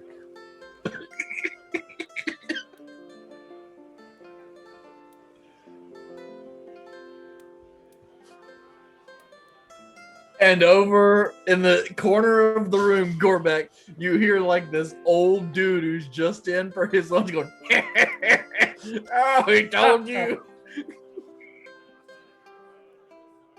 I'm gonna go pay. I'm gonna Fine. go pay my This sounds money great. to That's a to good Henna. idea.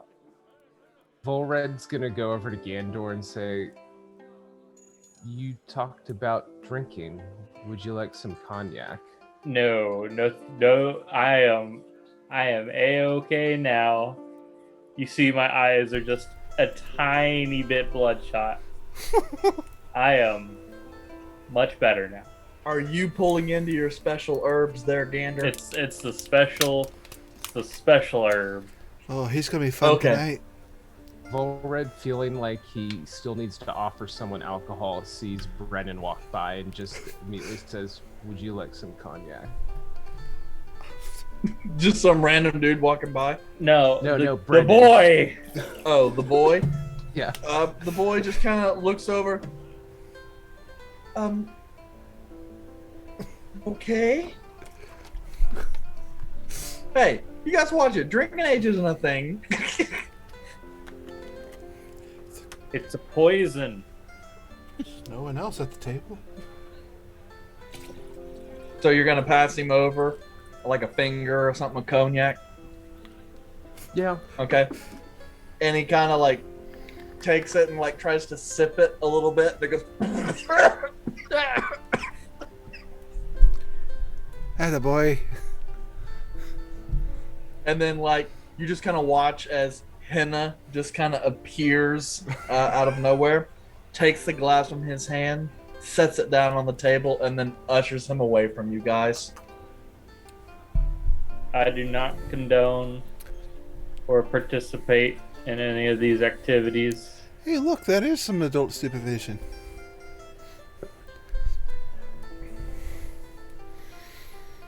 So, I'm gonna go. not long and- after that, Arthur and Caleb return. Arthur with a whole bunch of crap in his hand. I wave at him, it's like, this is gonna be fun. Oh, and Oh Caleb seems yeah. Caleb, that's also part of the reason why. Whenever I woke up, he said that there was no sexual advances. Like we were just, I owe him a favor, but it wasn't sexual. Like that was weird. But like at least, That's so many mixed signals. I don't even know what to... right? Because he said he would be like he appreciates the advances of fellow men, and then all of a sudden he's like, no, I don't want sexual advances, and I'm like, I'm not one of the sirens. Like I don't do that Yeah. stuff. I'm good. But like that was so confusing. Hey everybody. Oh, hi. Boy, have you missed Howdy. quite a bit. What do you mean I missed a lot? What happened? Where What- I look for Gorbeck, like, where is he? I don't know. Where are you, Gorbeck? What'd Gorbick do? I'm leaning against the door, like with my head like this. Just a quick thing. Azure Leaf is the pot, right? Yes. It is It is. the it is relaxation okay. leaf. It's a type. If any of y'all have smoked Azure Leaf, you know you smell it. Actually, it Coming has. from Gander. It's not like a pot in that sense. It's actually got a really sweet kind of mint smell. Oh, so It it's would smell- menthol. Yeah, it would smell more like menthol. And depending on where Um, you sell it, depends on how much it costs. Right. But Caleb would know this, as actually would Arthur and Gorbeck. Not illegal in Athoria. Oh, it's a little minty in here. It's very yeah. legal up north, though. Yes, in the Ashgarden Empire, it would be considered illegal. But down here, people are all into the whole holistic medicine thing. And honestly, just don't really care. Yeah, right on. I love this. Well, wait, why am I I looking thought you for hated water? this place. Oh, you want me to bring out another storm? Okay, I Fuck see what that you're place. saying. Let's go back. Is there like a border where like the laws aren't so lax, but it's not crazy as fuck? Night Harbor. Further south. Where's Gorbeck? Yeah, why am I looking for Gorbeck? He's got something to ask you. He tried to get in your room Wait, why did he try to get in my room? for the robes. What robes? Those fancy robes y'all got from the pit. The one in my sack? Like the one over here? He doesn't know you have Oh. him. Wait, so he tried to get in my... What? He did want to get into your sack. I see what you mean, Arthur. See, you see what I'm talking about? Like how that could be taken very sexual, but it's Yeah. not how he actually presents the information. Like it's so confusing. Take another It's drink of very mead. confusing. Like, this has been a great 30 minutes. I'm just gonna look at you all. Just bet you Theofric's good in the sack. Oh man, Arthur, big fella. Yeah, Red. did you offer Gorbeck those robes? Oh boy. Honestly, I didn't even remember that they were in the pack until you just said something. Like, I guess to answer your question, no. Why? Oh, well, he said Tattletale! that made plenty of sense. As Gorbeck shouts out in the middle of the tap room. Yeah. Gorbeck, would you like to interject? I'm gonna slide down on my knees. I'm sorry! Why is this? What are little you goblin sorry for? begging? I lied! Like- Saying a very, very smart thing of you, Arthur, which was you offered him these robes to boost his fine appearance for the event. And then he insulted me. I didn't do it, me. I whispered to him. Wait, why? I did what? He said you were offering kindness. I You was said offering you time. offered him the robes. I did no such thing. I know. That's why I'm saying I'm sorry. It's been, So Gorbeck? you, been a great 30 minutes. Gorbeck? Why did you lie? It was because I'm a goblin and I'm bad.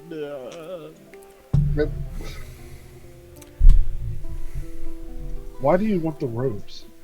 To look like a wizard, like I have powers. The powers to compel those to do things for me. I want to be like you. So, It's got a fair point. so Although he lied? they would look, Why do you think they would look why do you- ridiculous on him. I just point that out.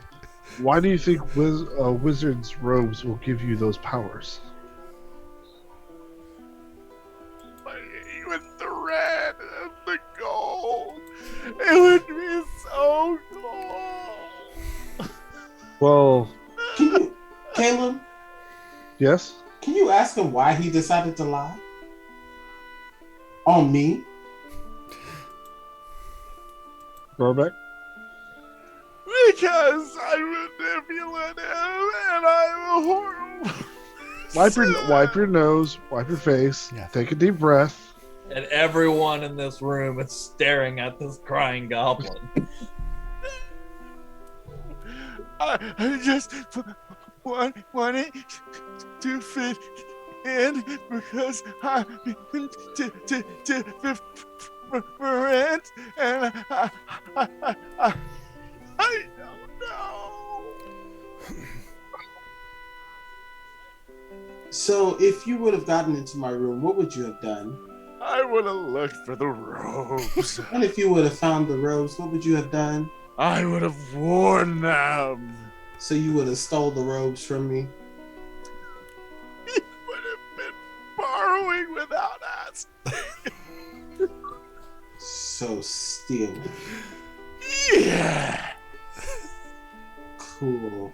Red, Yes. you said he made fun of you, right?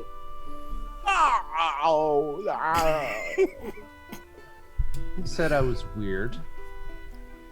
That's not entirely a lie. I Okay. We're all like, all of us had that look like different. You're well- not weird. You're different. Red, since he lied on me and attempted to ask you and then called you names and attempted to lie about whether or not I offered it, what do you say? Do you think You I should decide give him the the punishment. roles or should I just keep them? He does look pretty rough. He's always looked rough, Red. Exactly. So your answer is what? If he's to come with us, boosting his appearance would be best for the group. Okay. Arthur is going to walk over to the table and set his newly acquired clothing down and walk back over to Gorbek and then kneel down to get on Gorbek's level. Gorbek. Level. Gorbek. First of all, don't cry because you know you're faking it. That's not Yeah, real. you're right. I'm so sorry. You're absolutely right. That was so, what I said was real. What I said was real. But this is all. I'm really good at it. It's like a light switch. Well, like a candle. No. Gorbek, Yeah. shut up. Okay. Okay. If you would have just asked me in the first place, I would have just given you the robes. Why? Because I don't have any use for them. 2, I'm just holding on to them.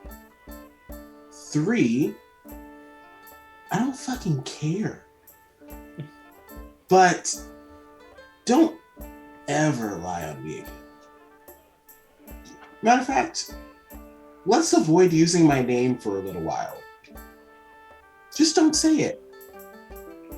Because I'm quite upset with you right now. But Volred said that it would be okay to give you the robes. So I'm going to give them to you. Just know, I have no hesitation on fighting a midget. And I will fight you next time. And I look over at Gander, and I'm like, okay. So, here you go. I put my drink down. Like, this is a little excessive. Hold it out. And I walk over to Caleb. Caleb, are you sitting down or are you standing up? I'm standing. Okay, I have not sat down yet. I get up in the chair. And I say, I think I'm getting placings with Milton over there. Because remember, he said I couldn't say his name. God damn it! And then I say, thank you. And I run to our room. I follow because I'm going to also put on my robes. Those robes aren't gonna fit him like at all. They're not. Oh. But that's not the point. He could have just asked. Who else is going to wear them? That's just gonna be a real shit show, and I'm glad I'm here for it. Yeah. I'm not sure if I am or not. Let's do Arthur- this. You're not here. Go away, Caleb. Arthur's going to That's why grab I'm leaving. Arthur's going to grab his new clothes and go get changed.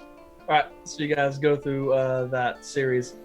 Caleb, Gorbek, as you guys, Caleb, you get into your robes pretty quickly. They were roughly your size anyway. Gorbek has to kind of climb into his a little bit more. But there is a bizarre feeling like after you've worn them for a few moments, you feel the cloth begin to tighten to your form a bit.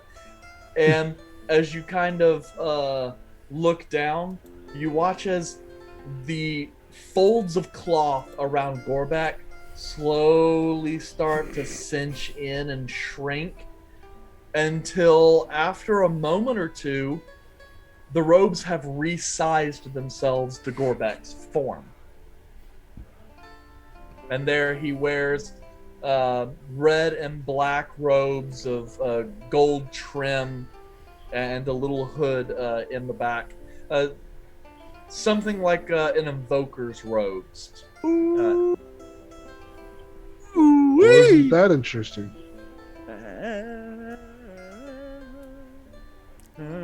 Looks good. Yeah. Other than the obvious like green tint to his skin, it's like, But please tell me there's a collar. Please tell me there's a collar. hood. Oh God. No. It's not one of those super tall collars. It's like a small one. I'm popping goes on it, the god hood. dang it. Alright. It's Go. effing popped. Well, I recommend going and saying thank you to Arthur again for letting you use those robes. No.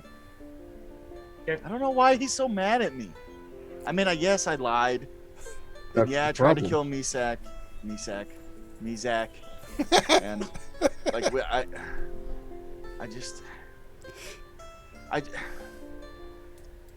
don't know. Maybe it's just how I am. You know? Maybe I just have a problem. You have a problem, yes, but it isn't something that you can't fix. I know, but I like being crazy and eccentric. Even You a little you can weird. You can be crazy and eccentric, as well as being nicer Like to this? Well, I won't say that. You're right. It was just a lie to get a robe. I mean, it's not like I stole anything. people. Well, you were going to. But I didn't. Just because you weren't able to doesn't mean the intent was different. Okay. So I can't do it right now because he wants to beat the crap out of me. And he would beat the crap out of me. Yes, he Like would. I'm quick. But- I'm quick. I got moves. I got hands. But But he'd beat the crap out of me. you also got to think. He was nice enough to give you the robes even after you tried to steal it. Yeah. Why not to go ahead and thank him for it now, after seeing you in those robes? How much time do we have?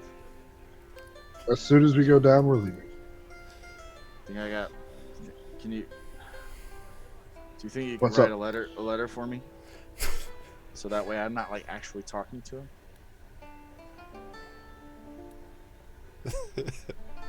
I think it's better in person. Screw you, Caleb. But okay. All right. Let's go see how this goes. It's a roll Okay. of the dice. Hey, Caleb, did you know how what like as we walk out the door? Do you know what kind of cool stuff this thing can do? Because that's pretty cool. That it looks like it makes my bod look. Oi! Well, it also mends anytime there's a tear in it. Oh shoot, son! Okay. You guys descend and back into the tap room, and after a couple minutes, Arthur has returned in a rather nice, blue outfit and hat that kind of makes him look almost like a pirate captain, like a nice pirate captain. 2 claps. A nice pirate And captain. like well dressed, you Yeah. know. Whereas Caleb's got some rather nice looking wizard robes of blue and gray, just a few shades different than Arthur's. Caleb looks more like Caleb looks like a walking storm, whereas Arthur looks like a sea, and coral reef kind of thing. So Definitely similar there. But you guys are all astounded to watch Gorbeck descend with a very minimally sized red robe that looks bizarrely like the large one you guys gave him about 10-15 minutes ago. Red robe, I think you gold fucked up your trim. robe. Everybody's looking at him. His sexy pants and his nice feet. Gorbeck's coming out and it's gonna be sweet. Everyone's gonna look at me now, cause everyone loves a goblin party. Yeah. Magic robes. Magic robes. Magic robes. If they have mending, they probably have like an auto adjust enchantment as well. I was half After hoping he he finishes tripped the on song- those fucking stairs. As soon as he finishes the song, you hear Caleb like pull things out of his ears. See, you prepared for it. That's cheating. I mean, he's ventured with them enough. Oh, y'all looking snazzy. This is actually kind of nice. I've never really felt like Captain Silverleaf before, but How's your flexibility? Give me a high kick. all right. Cool. Arthur just kind of kicks the air. Not as good as your normal outfit, but they do work surprisingly well. Yeah. Oh, you do look a lot nicer than Captain Silverleaf, though. Oh, this is kind of great. It fits real nice in the crotch area, so it doesn't like. Yeah, you break. imagine Arthur, Captain you look great. Silverleaf's clothes were probably about this level at one point in time, and then just years of being on the ocean and not taking care of them. You have has- that one suit. Yeah. This is interesting. I've never felt this fancy before. In very like slow dwarvish, I'm just gonna to these all just. It looks like they're wearing dresses. Half of them can understand Dwarvish. Yeah, Volrin. Did I hear him understanding say that? It's like half the party understands Yeah, Dwarvish. Gander just got leaned over and said that to his all, obviously not assuming that anyone else I was like, understands. I've it. already figured out, I was like, half of them already understand Dwarvish. I like lean over to Caleb and was like, I'm gonna have to fight him too, huh? I'm gonna. Hey, I'm a medium-sized Yes, creature, you not are. a small creature. Leave me alone out of this. Y'all fight the small people. Okay. I would like to walk over to Arthur, and I say, I would like to thank you.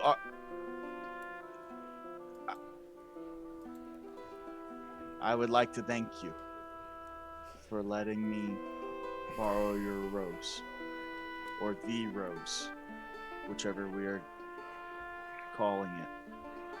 I feel like I look nice, and I don't look nice often. Thank you.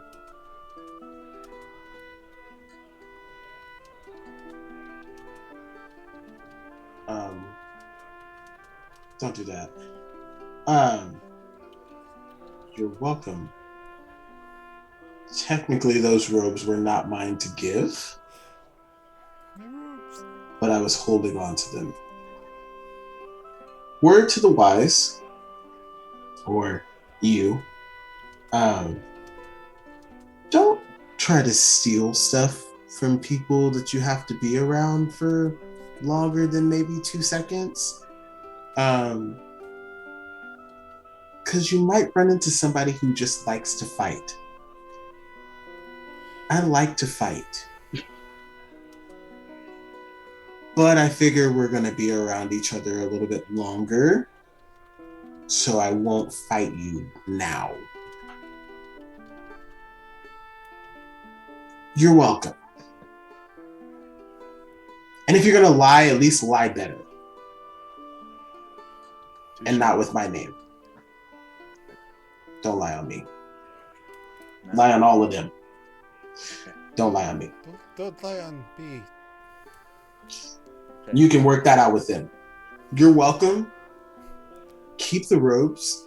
I genuinely don't care. Keep them. But ask me if you want something next time. Okay. You still can't say my name. I'm still kind of pissed at you. You're. Mm-hmm. Great, go. And I look at Caleb and I go, Still a nice shot. I give him a thumbs up. Caleb, I'm gonna Think let you we're good know. Yeah. Arthur leans over and is like, I'm gonna still fight him at some point or another. But for now, I'm gonna leave it alone. Whenever it does happen, that's gonna be a good fight. Can we put money on that? What's the action on that? What's the over-under on that one? I've seen money Hey, a as long fight. as I'm just saying, as a DM, as long as it doesn't happen while you guys are out at sea and he gets yeeted over the edge, that'll make things a little difficult. But You only drown once. Yeah. Cure wounds doesn't work if you can't reach them. But I think we're ready to head to. Oh, I see him now. okay. So your group gathers together, kind of, zhuzhes yourself just a little bit, making sure you guys put on the best possible front that you guys can. And then you depart with the charming moon, with the evening or the sun just kind of starting to fade into the evening light as you turn and head farther west towards the Lyceum for your open invitation with Lord Iridian. We're going to go ahead and call it there tonight for Chapter 5. So feel free to come back next week for Chapter 6 to see whether or not our party offends yet another NPC and one that can make their life a living hell. I feel the odds are very high. Or just come back and see how Gorbeck is at a dinner party. Oh, and Bullred. I mean, let's be honest. Yeah. You really want to see how Gorbeck and Bullred handle a dinner party. Yeah, like these honestly, two. I think that's where he's gonna fit in completely fine. Yeah, a switch is just gonna flip, and I've been putting money on that. he's gonna be the perfect guest. Also, if you want to keep track with us and just what we're doing and all of our schedules, definitely follow our socials, our mods. If they have not already done that, we'll put them in the chat. Click and follow, drop a follow on the stream, and we would greatly appreciate it. And we enjoy seeing your faces come back. So if you have an opportunity, do that for us. Yep. And to anyone who may be new, we really appreciate you guys stopping by. Let us know, comments, whatever, what you guys think. Be active in chat. We really appreciate that. Also, feel free to share our YouTube stuff with other people you might think would be interested. But otherwise, just a reminder, this will show up 2 days from now on YouTube. Is it this week that we are skipping Adjacent with Jace? Thursday we'll be fine this week. Next week for the 4th of July week, we'll still have our session on Tuesday, but there will be no Jason with Jace the following Thursday, as Jace, will be out of town, and so I cannot run the show to do that. But this week is still scheduled for Jason with Jace this Thursday at 8 o'clock, while my guest should be Bevo, assuming that's still scheduled, if you're not driving across country or something again. That was one time. That might be another time, but it won't be another time this time. Well, Bevo will be the guest for Adjacent with Jace this Thursday, as we will go over. It's ironic because this last session was very Bevo-centric, and Gorbeck has a lot to answer for it, or the opposite of that. Yeah. And if you guys do have any questions for both Izal or Gorbeck, feel free to jump in on our Facebook pages and make sure that you ask the questions there. Our moderators do collate those questions and pass them along to be answered. If you don't have time to do that, then join live on Thursday, and you can ask your questions live during the session. We do, or Jace does take those questions. So. Yep. Cool. With that, thanks again for staying, and I hope you guys enjoyed the rest of your Thursday. And we'll see some of you guys back on Thursday for Adjacent with Jace. Other than that, see you next week for Chapter 6. Bye, Felicia. Bye. Bye. Bye.